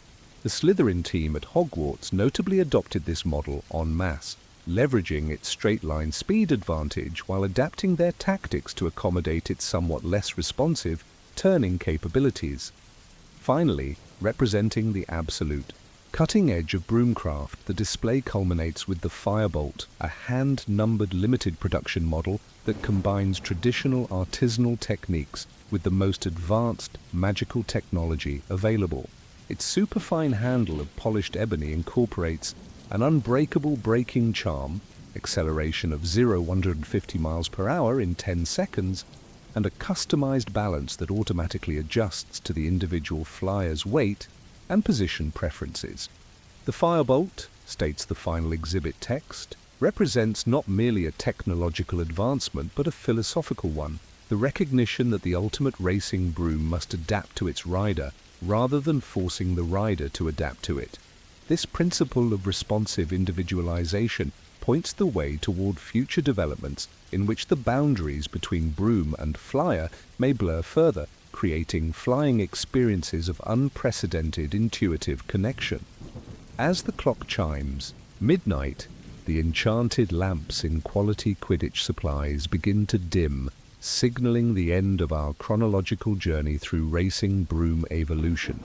Standing before this impressive collection, one cannot help but reflect on how these wooden wonders both shaped and were shaped by the sport they serve. Each innovation in broomcraft expanded the possibilities for Quidditch play, enabling new tactics, higher speeds, more complex maneuvers.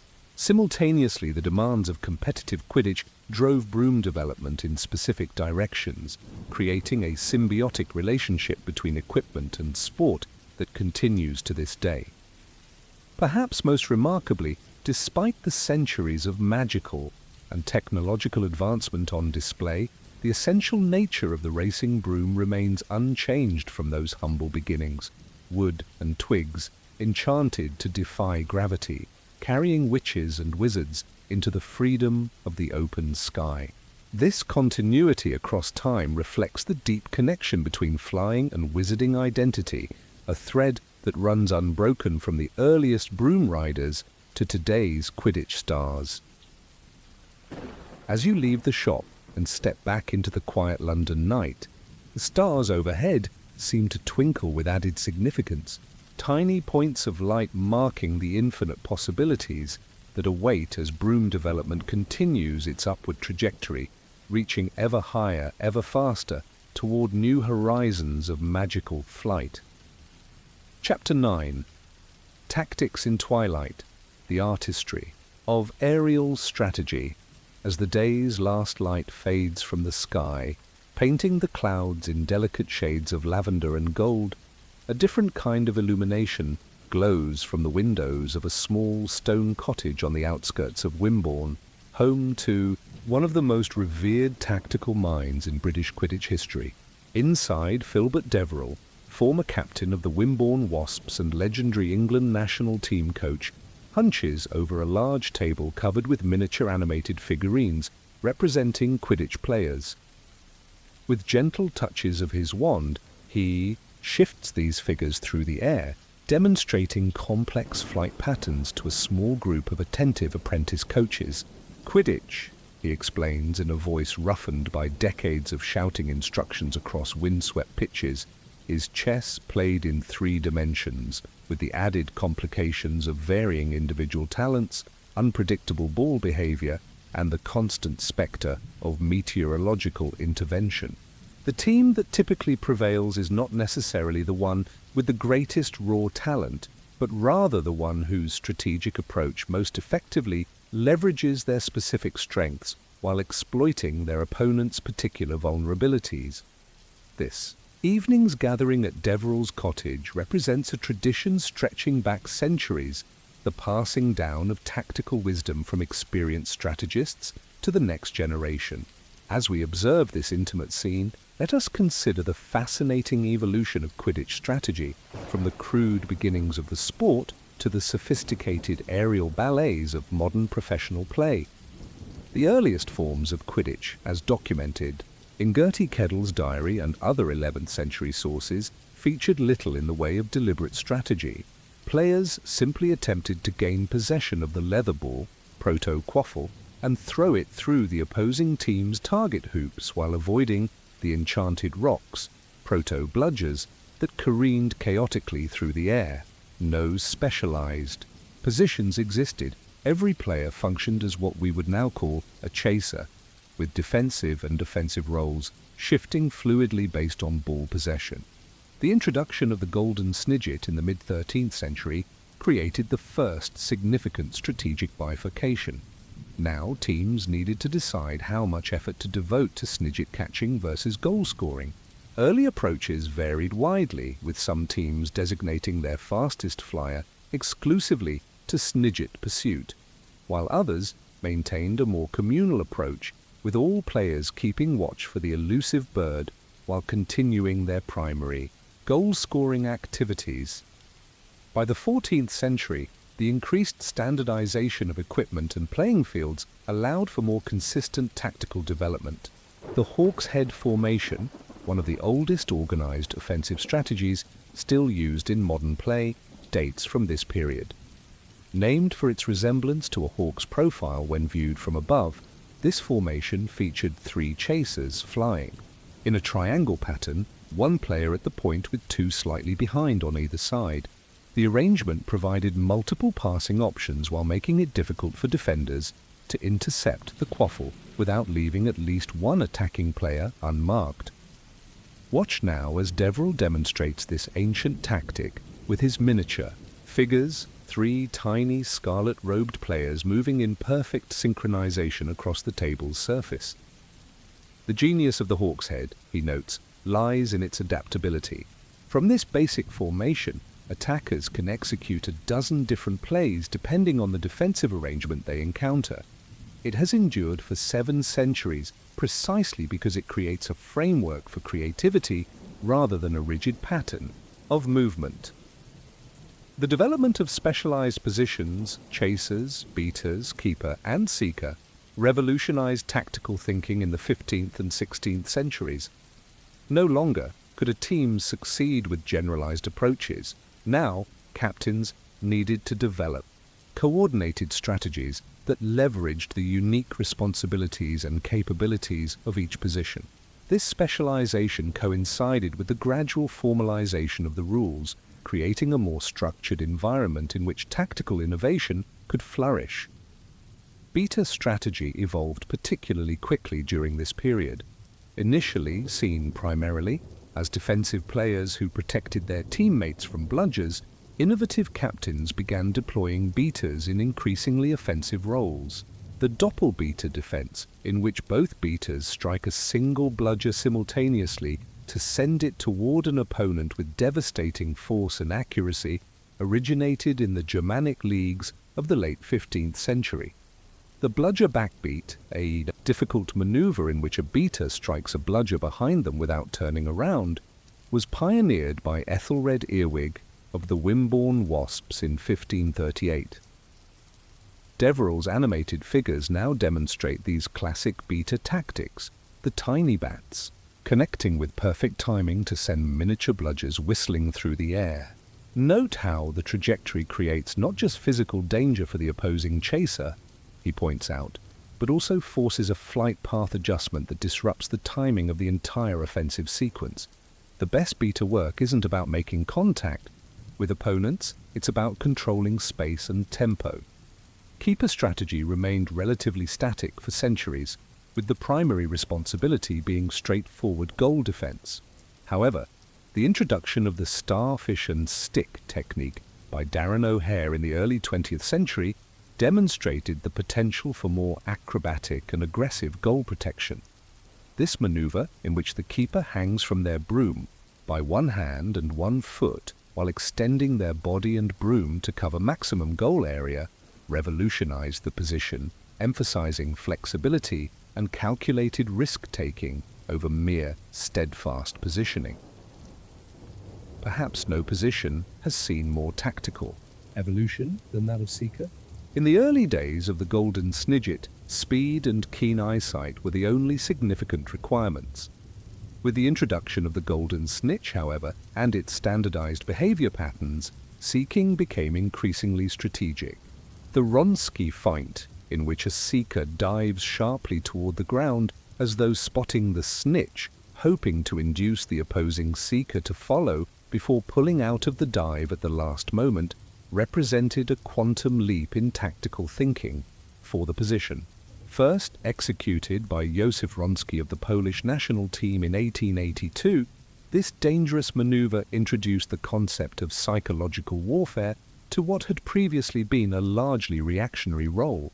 Deverell's miniature seekers now perform a perfect Wronski feint above the tabletop, one figure plummeting earthward before pulling up with millimeters to spare, while the pursuing figure crashes with a tiny but distinct thud. The psychological impact extends far beyond the immediate advantage gained, Deverell explains. A successful feint plants a seed of doubt in the opposing seeker's mind that influences every subsequent pursuit. Will the next dive be genuine or another trap? This hesitation, sometimes lasting only fractions of a second, can prove decisive in snitch capture. Team-level strategy underwent several revolutionary phases throughout Quidditch history. The Parkins pincer, developed by the original Wigtown Wanderers in the 1700s, exemplified early coordinated chaser tactics. In this maneuver, two chasers fly from opposite directions toward an opponent carrying the quaffle, while the third approaches from beneath, forcing the ball carrier to choose between a collision or dropping the quaffle to the waiting chaser below. The Geet Porskov ploy, named after Russian chaser Petrova Porskov, introduced vertical space as a tactical dimension in the late 19th century. This deceptive strategy involves a chaser carrying the quaffle upward to draw opposing chasers away from their teammates, then dropping the ball to another chaser flying below. The maneuver exploits the natural tendency of defenders to focus attention upward rather than downward during aerial pursuit. By the early 20th century, professional teams employed full-time tactical specialists who developed increasingly sophisticated playbooks. The Montrose Magpies, dominant in the British and Irish League during this period, pioneered the concept of situation-specific strategy, having different set plays for various game scenarios, such as playing with a significant point advantage, facing adverse weather conditions, or countering specific opposing player arrangements. Modern Quidditch strategy, Deverell continues, his weathered hands moving his miniature players through increasingly complex patterns, operates on multiple simultaneous levels. The most successful teams maintain awareness of the immediate, tactical situation which play to execute in the current possession, while also managing their broader strategic approach to the match as a whole. Should they prioritize quaffle points or snitch capture? When should the seeker transition from searching to marking the opposing seeker? How aggressively should beaters play when leading versus trailing? The twilight outside has deepened, too. True darkness now, but the miniature pitch on Deverell's table remains brightly illuminated, the tiny players continuing their intricate aerial dance. The apprentice coaches watch intently, occasionally asking questions or requesting demonstrations of specific tactical variations. This scene, the careful transmission of knowledge from master to student, represents another critical aspect of Quidditch's tactical evolution. The combination of innovation and tradition that characterizes the sport's strategic dimension. National styles of play have emerged over centuries, reflecting broader cultural values and environmental conditions. British Quidditch traditionally emphasized structured play and methodical build-up, with carefully coordinated chaser movements and conservative beater deployment. Bulgarian teams became known for exceptional individual skill and physical robustness, often relying on superior one-on-one flying ability rather than complex team maneuvers. Irish Quidditch developed around rapid passing sequences and elaborate feints designed to create confusion in opposing defenses. American teams pioneered aggressive, high-risk strategies that sacrificed defensive solidity for offensive firepower. These national characteristics influenced tactical development globally, with ideas crossing borders and oceans through international competition, player transfers, and published analysis. The Quidditch World Cup provided the primary showcase for these cross-cultural tactical exchanges, with each tournament introducing innovations that would subsequently disseminate throughout the professional leagues. Weather conditions have always influenced Quidditch strategy, requiring teams to adapt their approaches based on environmental challenges. High winds necessitate shorter passes and more direct flying routes. Heavy rain reduces visibility and makes the quaffle slippery, favoring individual dribbling over complex passing sequences. Extreme cold affects player dexterity and broom responsiveness, typically leading to simpler, more conservative tactics. Deverell's miniature pitch now simulates various weather conditions, tiny raindrops falling onto the figures, gusts of magical wind pushing them slightly off course, simulated fog reducing visibility. The mark of truly superior tactical understanding, he observes, is the ability to adapt general principles to specific conditions. A play that works perfectly in calm conditions may be disastrous in a thunderstorm. The strategist must understand not just what works, but why it works, allowing for intelligent modification when circumstances change. The relationship between equipment evolution and tactical development represents another fascinating aspect of Quidditch history. Each significant breakthrough in broom technology enabled new strategic possibilities. The cushioning charm made longer matches physically sustainable. The Horton-Keech breaking charm allowed for more precise positional play. The unprecedented speed of the Nimbus series created opportunities for rapid counterattacks that transformed defensive philosophy. Similarly, improvements in protective equipment influenced tactical approaches. Early Quidditch featured minimal protection, leading to cautious collision-avoidance strategies. The introduction of padded gloves, reinforced robes, and eventually full protective gear allowed for more physical playing styles, particularly among beaters and defensive chasers. The balance between physicality and finesse has shifted repeatedly throughout the sport's history, with rule modifications and equipment regulations attempting to maintain competitive integrity while ensuring player safety. The twilight of our examination brings us to contemporary professional Quidditch, where tactical sophistication has reached unprecedented levels. Modern teams employ multiple coaches with specialized responsibilities, advanced magical analysis tools that provide statistical breakdowns of player movements and tendencies, and training regimens designed to master hundreds of set plays adaptable to any game situation. Yet despite this complexity, or perhaps because of it, the most successful modern strategists emphasize fundamentals. The purpose of tactics, Deverell reminds his students as their session concludes, is not complexity for its own sake, but rather creating advantageous situations that allow players to apply their natural talents effectively. The most elaborate strategy fails if players cannot execute it under pressure. The simplest approach succeeds when performed with precision, commitment, and coordination. As the apprentice coaches gather their notes and prepare to depart, Deverell performs one final demonstration with his miniature players. Rather than an intricate set piece, he shows a simple passing sequence, 3 chasers, moving the quaffle with fluid, perfectly timed exchanges, creating a rhythm almost musical in its all harmony. This, he says softly, is the heart of it all. Not the fancy names or the complex formations, but the basic connection between teammates moving as one. The artistry of aerial strategy in Quidditch, like any profound form of tactical thinking, ultimately transcends the specific techniques and terminologies that attempt to describe it. At its core lies a deeper understanding, a feel for space and timing, an appreciation for the delicate balance between structure and improvisation, a recognition that the most beautiful and effective Quidditch often emerges from the simplest principles, applied with extraordinary precision. As the last apprentice disappears into the night, Deverell carefully packs away his miniature pitch, the tiny players now motionless in their carrying case.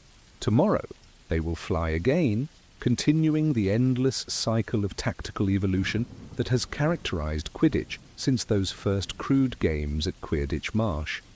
New strategies will emerge, old approaches will be rediscovered and reimagined, and the aerial chess match will continue its fascinating development, a testament to the endless creativity that can flourish within the structured framework of a beloved sporting tradition. The tactics conceived in twilight conversations like these continue to illuminate the game, casting long shadows of influence. across generations of players, coaches, and enthusiasts who find in Quidditch's strategic dimension a reflection of life itself, complex, challenging, and endlessly rewarding to those who approach it with both intellectual rigor and heartfelt passion. Chapter 10: Whispers of Champions, Legendary Seekers and Their Stories. As the night deepens and stars emerge like distant lanterns across the inky sky, we turn our attention to those who have soared highest in the history of Quidditch, the legendary Seekers whose names echo through time like whispers of glory long past yet never forgotten. These singular athletes, tasked with capturing the elusive Golden Snitch, often stand apart even from their teammates, lone hunters whose moments of triumph or failure can define careers, determine championships, and etch their names into the annals of sporting immortality. The Seeker position emerged organically after Chief Barbarus Braga's introduction of the Golden Snitch to Quidditch in 1269. Initially, all players participated in snidget hunting while simultaneously attempting to score with the quaffle, but teams quickly realized the advantage of designating their most agile flyer to focus exclusively on capturing the tiny bird. When Bowman Wright's Golden Snitch replaced the living snidget, the Seeker's role became formalized, a specialized position requiring unique skills distinct from those of chasers, beaters, or keepers. Let us begin our exploration of legendary Seekers with one whose name has become synonymous with the position itself, Roderick Plumpton. Born in 1889 to a modest wand-making family in Cornwall, Plumpton showed extraordinary flying ability from a young age. His particular gift for spotting tiny, fast-moving objects reportedly stemmed from childhood experiences helping his father locate specific insect components used in certain wand cores. Plumpton joined the Toots Tornadoes in 1904 at the age of 15, one of the youngest professional Quidditch players of the modern era. After 2 seasons as a reserve chaser, he was unexpectedly moved to Seeker when the team's regular starter suffered a serious injury during practice. What was intended as a temporary solution quickly became permanent, as Plumpton demonstrated an uncanny ability to locate and capture the snitch with remarkable efficiency. His most famous achievement, the Plumpton Pass, occurred during a 1921 match against the Carefully Catapults. Just 3 seconds after the balls were released, Plumpton apparently snatched the snitch from under the nose of the opposing Seeker, though many observers claimed not to have seen the capture at all. When questioned afterward, Plumpton insisted that he had deliberately scooped the snitch up his sleeve in a casual gesture while appearing to adjust his gloves. Though some skeptics maintained that the capture was accidental, subsequent examination of the match memory in a pensive confirmed Plumpton's account, cementing his reputation for both extraordinary skill and theatrical flair. During his 22-year career, Plumpton captured the snitch a record 238 times, leading the Tornadoes to the British and Irish League Championship on 11 occasions. His flying style was characterized by sudden, explosive bursts of speed, followed by periods of apparent distraction, a deliberate strategy designed to lull opposing Seekers into complacency before striking with lightning precision. Plumpton's legacy extends beyond his statistical achievements. He revolutionized Seeker training methods, introducing specialized exercises to improve peripheral vision and deceleration control. His published memoir, Seeking the Snitch: A Life Aloft, became required reading for aspiring Seekers throughout Europe, and the Roderick Plumpton Award for Seeker Excellence remains one of the most prestigious individual honors in British Quidditch. While Plumpton epitomized the calculating, technique-driven approach to seeking, Eunice Murray represented the intuitive, almost mystical side of the position. Born in 1877 to a family of Highland seers, Murray claimed that her seeking ability was connected to her occasional gift of precognition, a controversial assertion that nonetheless gained credence due to her extraordinary success rate. Murray's career with the Montrose Magpies spanned 18 years and included 10 consecutive Scottish Cup victories. Unlike most seekers who actively search the pitch for the snitch, Murray often appeared to be waiting for it, hovering in, apparently, random positions until suddenly accelerating directly to the golden ball as though summoned by some invisible signal. Her most legendary performance came during the infamous Week of Rain match against the Kenmare Kestrels in 1913.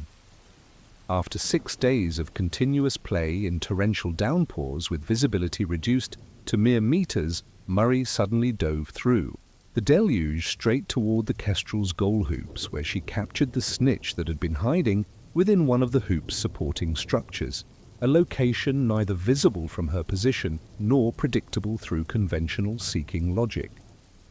When asked to explain her methods, Murray typically offered enigmatic responses like, "The snitch calls to those who know how to listen," or, "I don't find the snitch, it finds me when the time is right." Though frustrating to coaches attempting to codify her techniques, these mystical approaches contributed to the romantic aura surrounding the seeker position, the notion that truly great seekers possess something beyond mere skill or training, some ineffable connection to the golden ball they pursue. Moving into the mid-20th century, few seekers captured public imagination, like Jocelyn Wadcock of the Puddlemere United team. Unlike Plumpton's calculated precision or Murray's intuitive approach, Wadcock's seeking style was characterized by spectacular physicality and airborne acrobatics. Beginning her career in 1932, she pioneered what became known as aggressive seeking, actively interfering with opposing chasers' formations while continuing to search for the snitch, essentially functioning as a fourth defensive player when not actively pursuing the golden ball. Wadcock's signature move, later termed the Wadcock weave, involved a series of tight vertical spirals that allowed her to cover multiple altitude levels while maintaining full visual scanning of the pitch. This technique proved particularly effective during international matches played in stadiums with exceptional height clearances, such as the 1953 European Cup final against Bulgaria, where she captured the snitch after a 70-foot vertical dive that included 3 complete spiral rotations. Her physical style came at considerable personal cost. Throughout her 16-year career, Wadcock suffered 37 major injuries, including 14 broken bones, 3 concussions, and a near-fatal collision during a 1946 exhibition match that left her temporarily blind in one eye. Yet she rarely missed consecutive matches, her resilience becoming as legendary as her flying ability. "Seeking isn't about caution," she wrote in her influential coaching manual, Wings of Gold. "The snitch rewards courage and commitment. Hesitate, and it's gone. Calculate too long, and your opportunity vanishes. The best captures come from trusting your instincts and being willing to risk everything for that golden moment." The international dimension of seeking excellence emerged strongly in the post-war era, with Victor Krum representing perhaps the most globally recognized seeker of the modern age. Born in 1976 in Bulgaria, Krum demonstrated extraordinary flying ability from childhood, earning a position on the Bulgarian national team at the unprecedented age of 16. His hunched, somewhat awkward appearance on the ground belied his exceptional grace in the air, where his control of the Firebolt racing broom set new standards for precision flying. Krum's performance in the 1994 Quidditch World Cup final remains one of the most analysed and debated seeking displays in sporting history. With Ireland leading Bulgaria by 160 points, Krum captured the snitch, ending the match but losing the tournament. Quidditch tacticians continue to discuss whether this represented brilliant strategic awareness, recognizing that Bulgaria could not overcome Ireland's scoring advantage and choosing to end the match on his terms, or a moment of individual glory-seeking at the expense of team objectives. What distinguishes truly legendary seekers from merely excellent ones often transcends statistical achievement. The greatest practitioners of this specialized art form display distinctive philosophical approaches to their craft, treating snitch pursuit not merely as athletic competition, but as personal expression, even spiritual practice. Consider Joseph Wronski, the 19th century Polish seeker, whose name became immortalized in the Wronski feint, that dangerous diversionary dive designed to mislead opposing seekers. Wronski approached seeking with the mindset of a chess grandmaster, viewing the snitch not merely as an object to be captured, but as the centerpiece of a complex psychological battle between opposing seekers. The true contest, he wrote in his 1880 treatise on Quidditch strategy, occurs not in physical space but in the minds of the competitors. The superior seeker plants seeds of doubt, nurtures fear, creates illusions of pattern where none exist, all while maintaining absolute clarity in his own perception. The snitch is captured first in thought, then in hand. This psychological dimension of elite seeking reached perhaps its most extreme expression in the career of Galvin Gudgeon, who played for the Chudley Cannons during their notorious 1959-1987 losing streak. Despite his team's consistent failures, Gudgeon developed a cult following for his philosophical acceptance of defeat, famously stating after his 100th consecutive unsuccessful snitch pursuit, "The unattainable snitch teaches more than the one, easily caught. I pursue perfection knowing it forever eludes me, finding beauty in the eternal chase." While some dismissed Gudgeon's perspective as rationalization for poor performance, his reflective approach influenced a generation of young players to consider the spiritual dimensions of Quidditch beyond mere competition. His posthumously published journals, Seeking Without Finding, Reflections on Failure and Growth, became surprise bestsellers and are now standard texts in the philosophy of sport curriculum at the Wizarding Academy of Art. The physical demands of the seeker position have evolved considerably over Quidditch history. Early seekers relied primarily on sharp eyesight and basic flying ability, with matches often lasting until one player happened to spot the snitch in a favorable position. As competition intensified, the physical attributes required for elite seeking became more specialized. Modern professional seekers typically possess several distinctive characteristics: lightweight, compact physical builds that minimize wind resistance and optimize acceleration, exceptional visual acuity, particularly for motion detection in peripheral vision, extraordinary balance and proprioception, allowing for instant positional adjustments, and the rare combination of focused concentration with global awareness that enables them to process the entire three-dimensional playing field while maintaining specific search patterns. Training regimens for elite seekers have grown increasingly sophisticated. The legendary seeker coach Theophilus Thornbury pioneered what he called the sensory expansion program in the 1970s, using specialized charms to temporarily enhance visual perception beyond normal human capacity, thus training his students to process visual information more effectively even when the enhancements were removed. Indian seeking traditions emphasized meditation practices that developed eye stillness, the ability to maintain perfect visual focus despite high-speed flight or physical contact. Japanese Quidditch academies incorporated elements of traditional archery training, particularly the concept of zanshin, lingering awareness, teaching young seekers to maintain total concentration before, during, and after movement. Beyond physical and mental training, the relationship between seeker and broom represents perhaps the most intimate equipment connection in all of sports.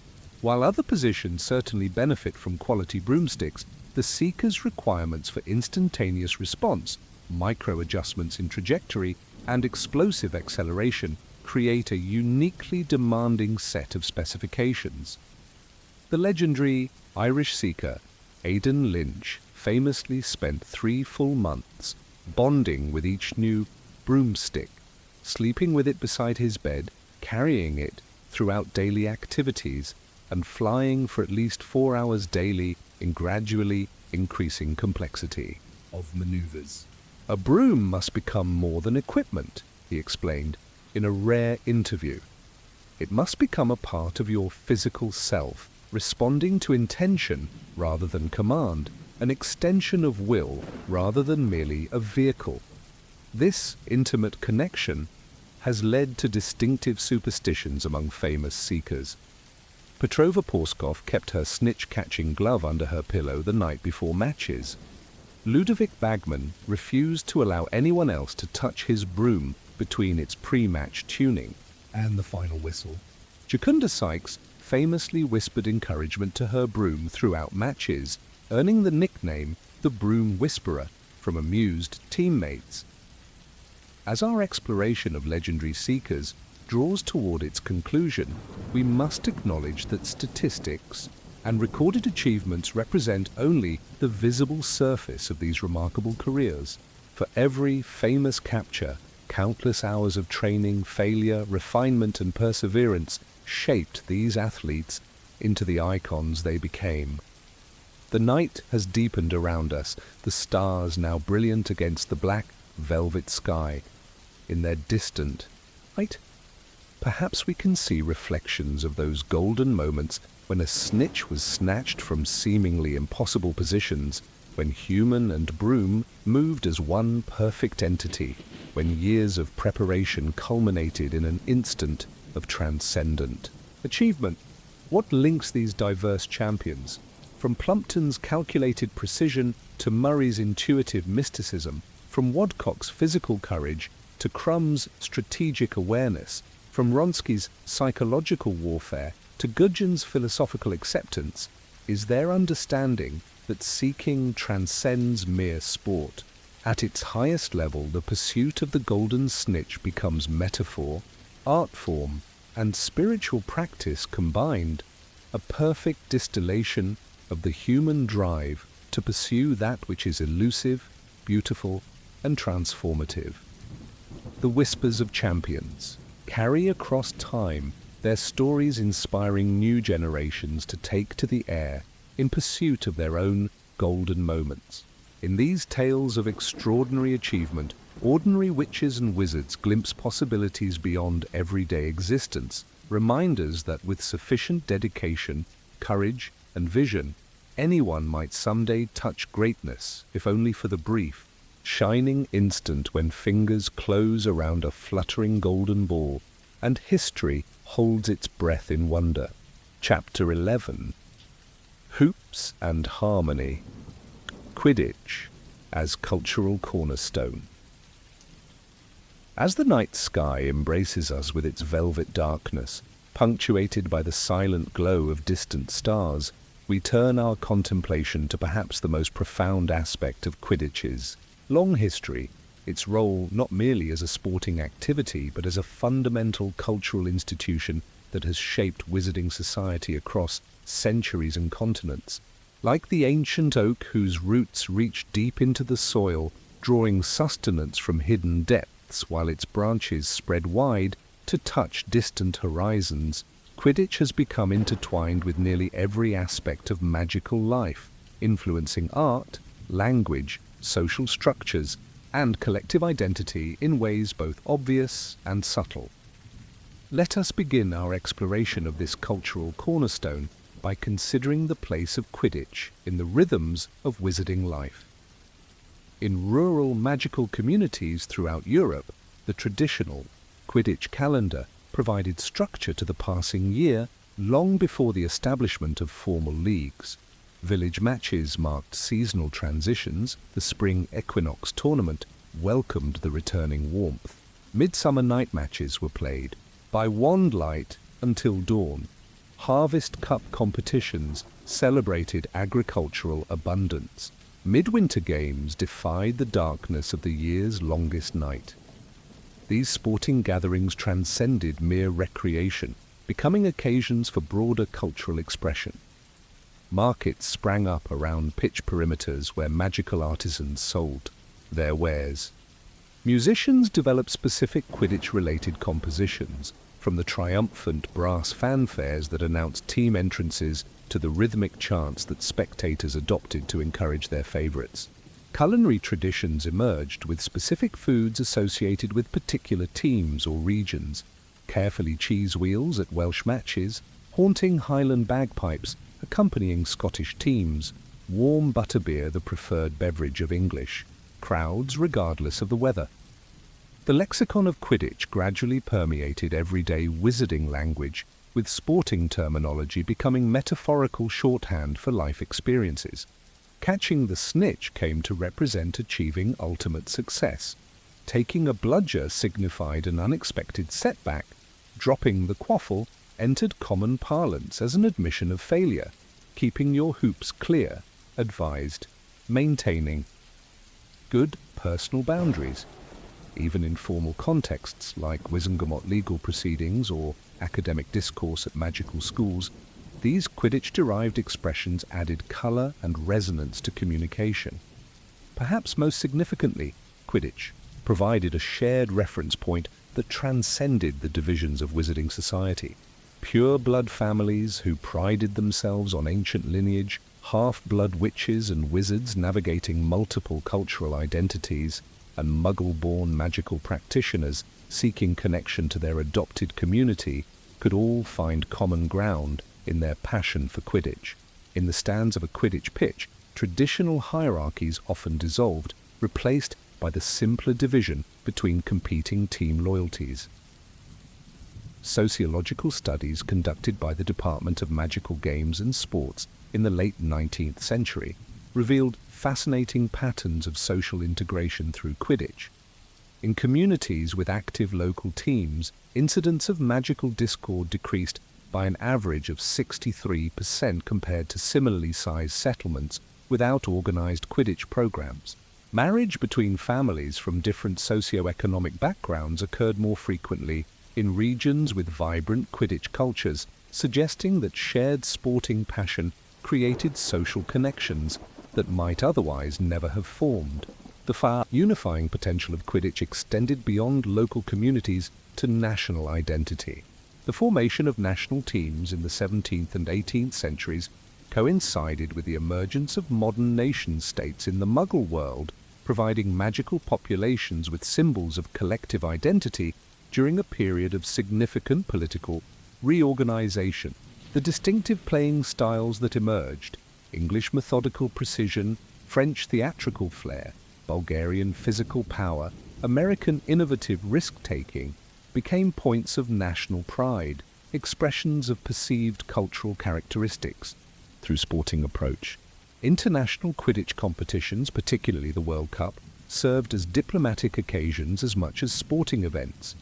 The magical ministries of host nations used these gatherings to showcase their magical achievements, cultural traditions, and organizational capabilities to the global wizarding community. Behind the scenes, the shared interest in successful tournaments often facilitated negotiations on more contentious international issues, with unofficial discussions in ministerial viewing boxes sometimes yielding more productive outcomes than formal diplomatic conferences. The cultural impact of Quidditch found particularly rich expression in magical arts. Wizard painters from the Renaissance onward created dynamic portraits of famous players that captured the three-dimensional excitement of flight within the constraints of two-dimensional canvas. The Golden Age of magical theatre, 1750-1820, produced numerous Quidditch-themed plays, including Heathcote Barbary's The Seeker's Sorrow, a tragic romance centered around rival players that became a staple of wizarding dramatic education. Literary treatments of Quidditch evolved from simple match accounts in early wizarding periodicals to sophisticated cultural analyses like Brutus Scrimgeour's The Noble Sport of Warlocks, which connected Quidditch traditions to deeper currents of magical history and philosophy. Poetry inspired by the sport ranges from rowdy pub doggerel celebrating local teams to Adalbert Waffling's acclaimed sonnet sequence, Golden Moments, which used snitch capturing as a metaphor for ephemeral perfection in an impermanent world. Musical expressions of Quidditch culture span an equally diverse spectrum. The folk tradition gave us innumerable team chants and supporter songs, many with regional magical references that required translation when sung beyond their places of origin. Formal composition embraced Quidditch themes as well, with Musidora, Barkwith's controversial Wizarding Suite in Q minor, featuring an entire movement that musically represented a Quidditch match, complete with enchanted instruments that physically moved through the concert hall during performances. The visual aesthetics of Quidditch significantly influenced wizarding fashion across centuries. Team colors became statements of personal identity. The distinctive protective gear of players inspired elements of everyday wizarding attire, particularly during the sportive style movement of the 1920s. The sleek lines of racing brooms influenced furniture design, architecture, and even wand-making during certain periods. The Golden Snitch itself became an enduring decorative motif, appearing on everything from jewelry to bookbinding to architectural ornamentation. For magical children, Quidditch often provided the first structured introduction to broader wizarding culture. Youth leagues, established in most magical communities by the early 20th century, taught not merely sporting skills but cultural values, teamwork, fair play, respect for rules, while encouraging creative interpretation within their boundaries. The balance between individual achievement and collective success. The position a child preferred often became an early expression of personality and aptitude. The strategic keeper, the coordinating chaser, the protective beater, the independent seeker. Educational institutions incorporated Quidditch into their formal and informal curricular structures. At Hogwarts School of Witchcraft and Wizardry, the inter-house Quidditch competition became a central element of school life, creating a framework for structured rivalry that channeled competitive instincts into regulated expression. The values emphasized through this sporting tradition, courage, loyalty, intelligence, and ambition associated with the four houses, reflected broader educational philosophy and helped shape countless young witches' and wizards' understanding of their own capabilities and aspirations. The economic impact of Quidditch on wizarding society cannot be overstated. By the mid-20th century, professional Quidditch had developed into a sophisticated industry, employing thousands directly and supporting tens of thousands indirectly. Beyond the obvious participants, players, coaches, referees, stadium staff, the Quidditch economy encompassed equipment manufacturers, magical sports medicine specialists, uniform designers, sports journalists, magical photographers, memorabilia, merchants, and countless others whose livelihoods depended on the continued popularity of the sport. This economic web created unexpected connections between various sectors of magical society. Advances in broom-making technology driven by Quidditch demands led to innovations in magical transportation more broadly. Healing techniques developed to address sports injuries found applications in general magical medicine. Magical photography methods refined to capture high-speed Quidditch action revolutionized wizarding visual documentation in multiple fields. The development of magical broadcasting expanded Quidditch's cultural footprint exponentially. The wizarding. Wireless networks live match commentary beginning in the 1920s brought professional Quidditch into the homes of magical families regardless of location or mobility. The distinctive voices of legendary commentators, Ludo Bagman's boundless enthusiasm, Glenda Chittock's technical precision, Angus Fleet's sardonic wit, became the soundtrack to domestic wizarding life, their catchphrases entering common parlance. As a truly global phenomenon, Quidditch underwent fascinating cultural adaptations as it spread beyond Europe. In Japan, the integration of Quidditch built upon existing broom traditions in Eastern magic, creating a distinctive hybrid that emphasized flowing circular movements rather than the linear approaches common in Western play. North American Quidditch incorporated elements from indigenous magical games, particularly in beta techniques, inspired by traditional spiritual practices involving the redirection of negative energies. African Quidditch traditions developed unique relationships with local magical creatures, most notably in the Senegalese practice of using trained whoopers as living goal indicators, their color-changing feathers signaling successful scoring more visibly than European methods. South American Quidditch became famous for its carnival-like atmosphere, with matches incorporating elaborate spectator participation through coordinated wand displays that created spectacular magical effects surrounding the pitch without interfering with play. These regional variations, rather than fragmenting Quidditch, enriched the global tradition through constant cross-pollination of ideas. International players frequently brought home techniques learned abroad. World Cup tournaments became showcases for innovations that would subsequently be adopted across continents. Quidditch tourism emerged as dedicated fans traveled to experience different national approaches to their beloved sport. The role of Quidditch during periods of wizarding conflict reveals its profound cultural significance. During the global wizarding war of the 1940s, international Quidditch competitions were suspended, but informal matches continued even in affected areas, providing rare moments of normalcy and community cohesion amid broader turmoil.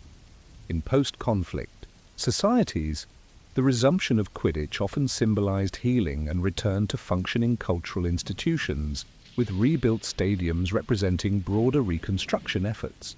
More recently, during the Second Wizarding War in Britain, the suppression of Quidditch by Death Eater-aligned authorities demonstrated their understanding of the sport's cultural importance.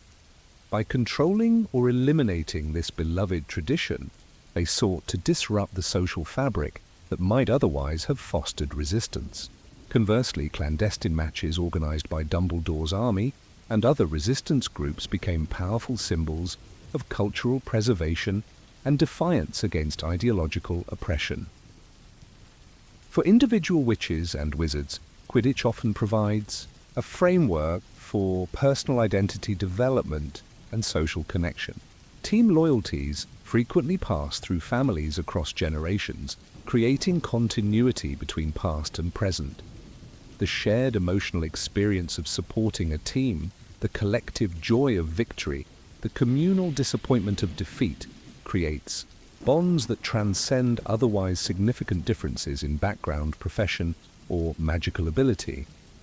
The night has deepened around us as we've explored these cultural dimensions of Quidditch. Stars wheel slowly overhead, marking the passage of hours in their stately dance across the heavens.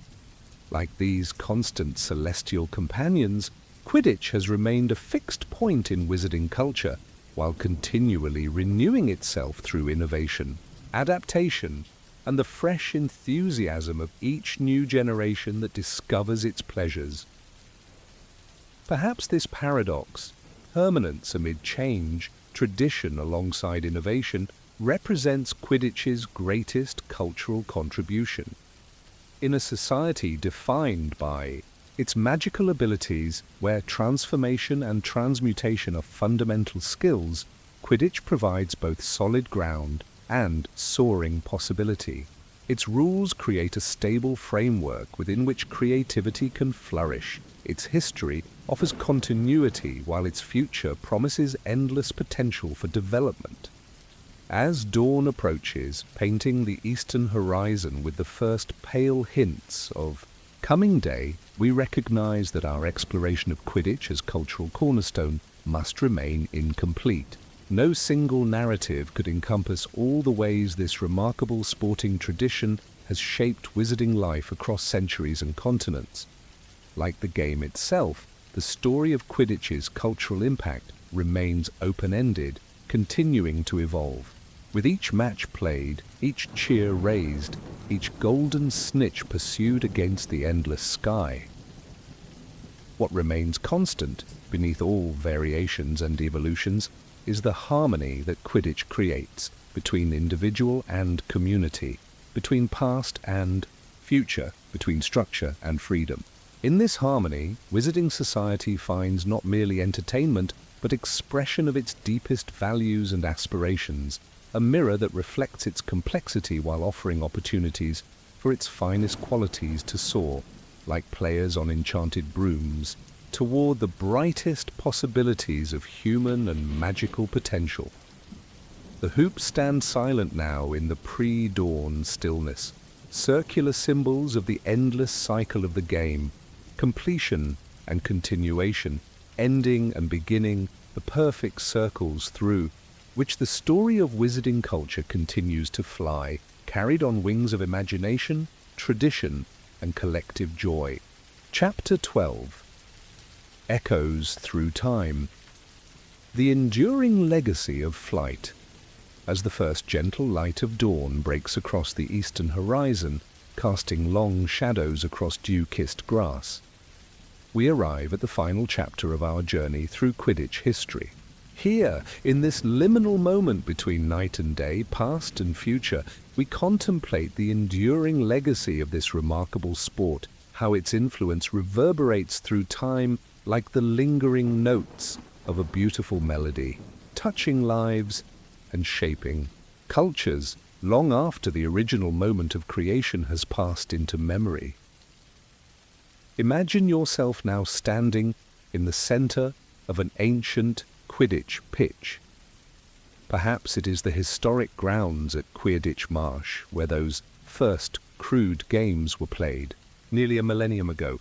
Or maybe it is the venerable stadium at Ilkley Moor, where the 1409 Pennyfold Dubois rules clarification match forever standardized goal-scoring procedure. It could be the hallowed field at Bodmin, where 17 consecutive British and Irish league championships were decided between 1602 and 1619. Wherever this sacred sporting ground may be, feel beneath your feet the layered history of countless matches, the accumulated joy and heartbreak of generations of players and spectators, the echoes of cheers and groans that seem to have seeped into the very soil. The physical legacy of Quidditch is perhaps most evident in the architectural wonders created to house the sport. From humble beginnings, village clearings with crude wooden hoops, Quidditch venues evolved into remarkable structures that combined magical engineering with aesthetic ambition. The Holyhead Harpies' airy stadium cantilevered seemingly impossibly from a Welsh sea cliff, the Montrose Magpies' mist dome, where enchanted Scottish fog swirls perpetually just below the spectator levels, the Tarapoto Treetop Stadium in Peru, where platforms suspended among ancient rainforest giants create perhaps the most breathtaking viewing experience in sporting history. These physical structures represent more than merely functional spaces for competition. They embody cultural values, technological capabilities, and artistic sensibilities of their eras.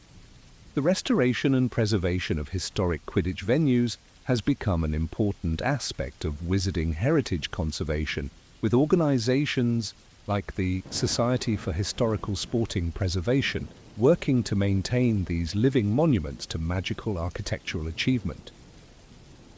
Beyond architecture, Quidditch has generated material culture of extraordinary richness and variety. Museum collections worldwide, treasure artifacts that trace the sport's development, a leather quaffle from the 1473 World Cup final, its surface still bearing scorch marks from the infamous forest fire episode, Elfrida Clagg's personal set of protective gear, demonstrating early attempts at incorporating cushioning charms into sporting equipment. The prototype Golden Snitch, crafted by Bowman Wright, its wings now motionless, but the genius of its design still evident in the perfect balance of its construction. More humble items tell equally important stories. A child's hand-carved miniature broomstick from rural 18th century France, showing how Quidditch inspired play even among the least affluent magical communities. A collection of supporters' badges spanning 5 centuries of Chudley cannons, perpetual optimism despite consistent disappointment. A beloved commentator's enchanted megaphone that amplified Quidditch matches for 3 generations of spectators, before magical broadcasting technology rendered it obsolete. The intellectual legacy of Quidditch extends far beyond sporting strategy into multiple scholarly disciplines. Magical historians study the sport's development as a lens through which broader societal changes can be understood. Transportation theorists analyze the steady improvement of racing brooms as a case study in magical innovation. Sociologists examine how team loyalties create community bonds that transcend geographic, economic, and even political divisions. Linguistic researchers document the rich terminology that Quidditch has contributed to wizarding languages worldwide.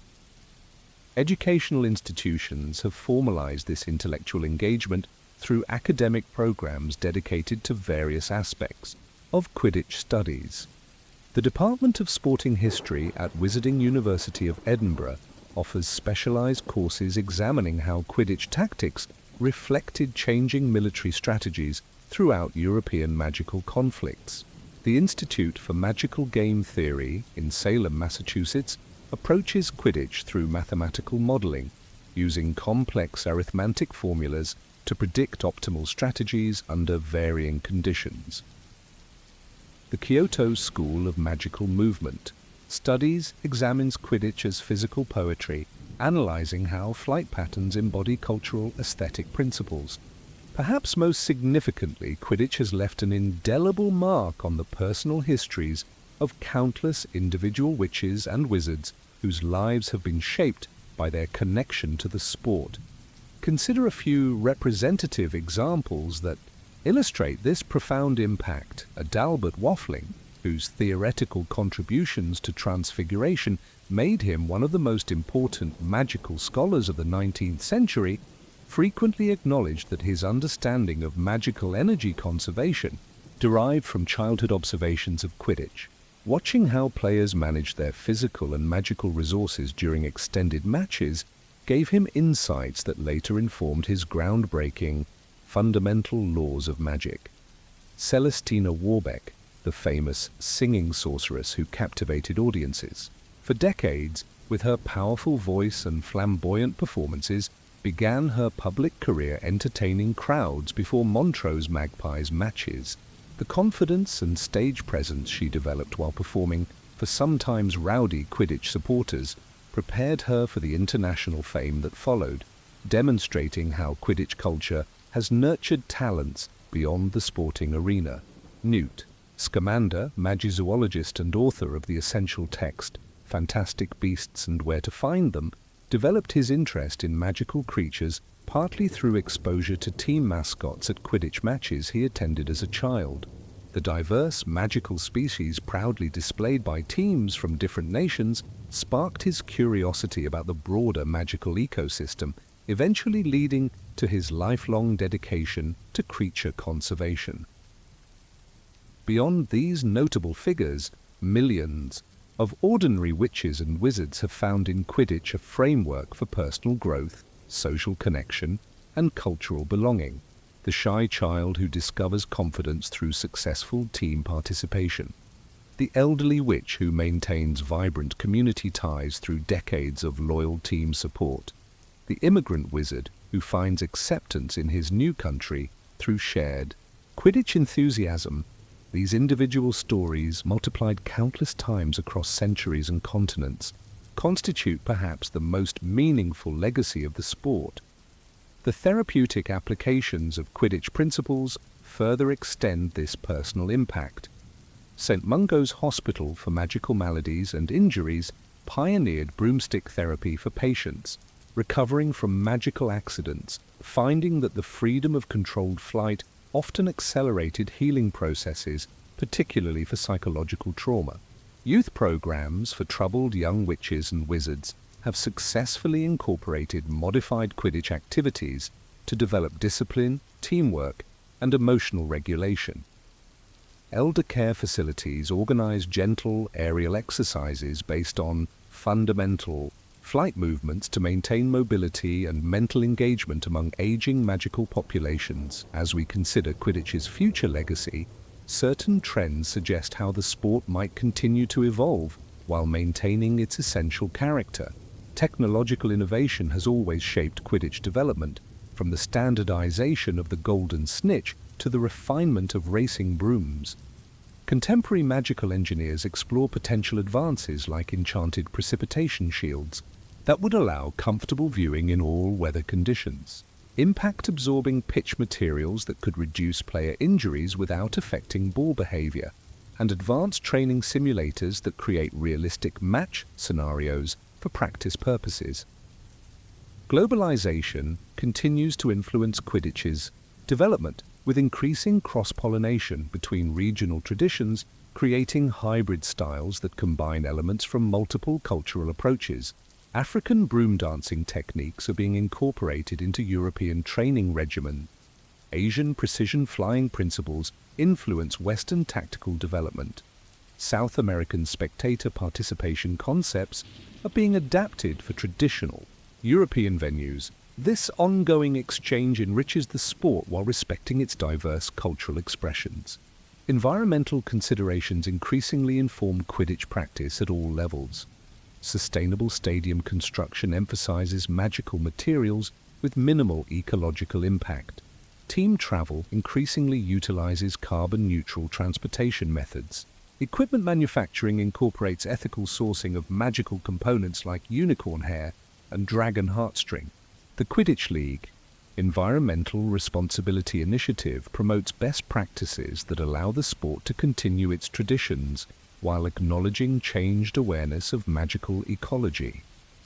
Inclusivity represents another important direction in Quidditch's ongoing evolution. Historical barriers that limited participation based on gender, physical ability, or economic status have gradually diminished through deliberate policy changes and cultural shifts.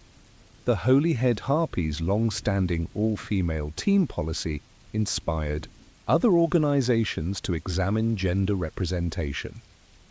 Adaptive brooms developed for witches and wizards with different physical abilities have expanded participation opportunities. Scholarship programs provide equipment and training for talented young players from disadvantaged backgrounds.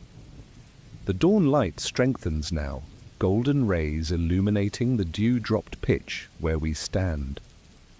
In this moment of transition, night yielding, today, past flowing into future, we recognize that Quidditch's greatest legacy may be its capacity for renewal while maintaining connection to its origins.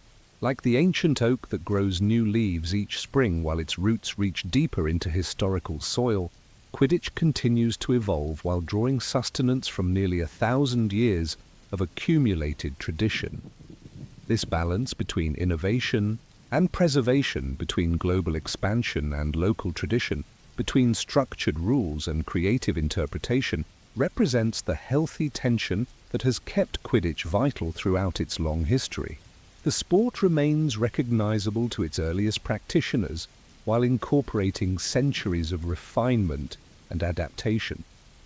The fundamental joy of flight, that primal magical experience that first drew witches and wizards to mount crude brooms and leave the earth behind, remains at its core, undiminished by time's passage. As the first full light of morning bathes the ancient hoops in golden radiance, we might imagine the ghostly echoes of all who have played here before. Medieval villagers, with their rough homemade brooms, Renaissance noble in elaborate flying costumes, Victorian athletes with their newly standardized equipment, modern players with their sleek racing brooms. Their laughter, their calls, their moments of triumph and disappointment seem to linger in the air like the softest whisper of wind through summer leaves. Yet alongside these echoes of the past, we can equally envision the players yet to come. Children not yet born who will discover the thrill of their first successful hover. Future champions whose names will join the roster of legends. Innovations and adaptations we cannot yet imagine that will carry Quidditch forward into centuries beyond our own. This continuum, this unbroken thread, connecting past practitioners to present participants to future players, represents perhaps the most profound legacy of flight. Quidditch reminds us that we are neither the beginning nor the end of the story, but rather links in a chain extending in both directions beyond our immediate perception. The sport we inherit, enjoy, and eventually pass forward carries within it the accumulated wisdom, passion, and creativity of generations, a living tradition that transcends individual mortality through collective participation in something larger than ourselves. As full daylight now illuminates the pitch, we recognize that our journey through Quidditch history, like the sport itself, does not truly conclude, but rather continues its flight through time. The golden snitch of complete understanding may forever elude our grasp, darting just beyond the edges of historical record or contemporary comprehension. Yet the pursuit itself, like the seeker's quest, rewards us with moments of insight, connection, and appreciation for both the simplicity and complexity of this remarkable wizarding achievement. The ancient hoops stand sentinel in the morning light, circular symbols of continuity amidst change, of structure that enables freedom, of boundaries that define rather than confine the soaring human spirit. Through these hoops, through these simple circles in the air, generations have thrown not just leather balls, but their hopes, their skills, their dreams of excellence. And through these same hoops, generations yet unborn will continue this tradition, adding their own stories to the rich tapestry of Quidditch history. The echoes of flight resound through time, carried on invisible currents of memory and aspiration, whispering to us of a past rich with achievement and a future bright with possibility. Like the first golden light of dawn spreading across a dew-kissed pitch, these echoes illuminate our understanding of not just a sport, but a culture, not merely a pastime, but a passion that has, for nearly a millennium, lifted witches and wizards into the freedom of the open sky and the joy of shared human experience. As we conclude our journey, we carry these echoes within us, the enduring legacy of flight that continues to resonate in the heart of wizarding culture. A golden thread woven through the fabric of magical history, connecting us to those who flew before and those who will soar after in the eternal, ever-renewing story of Quidditch.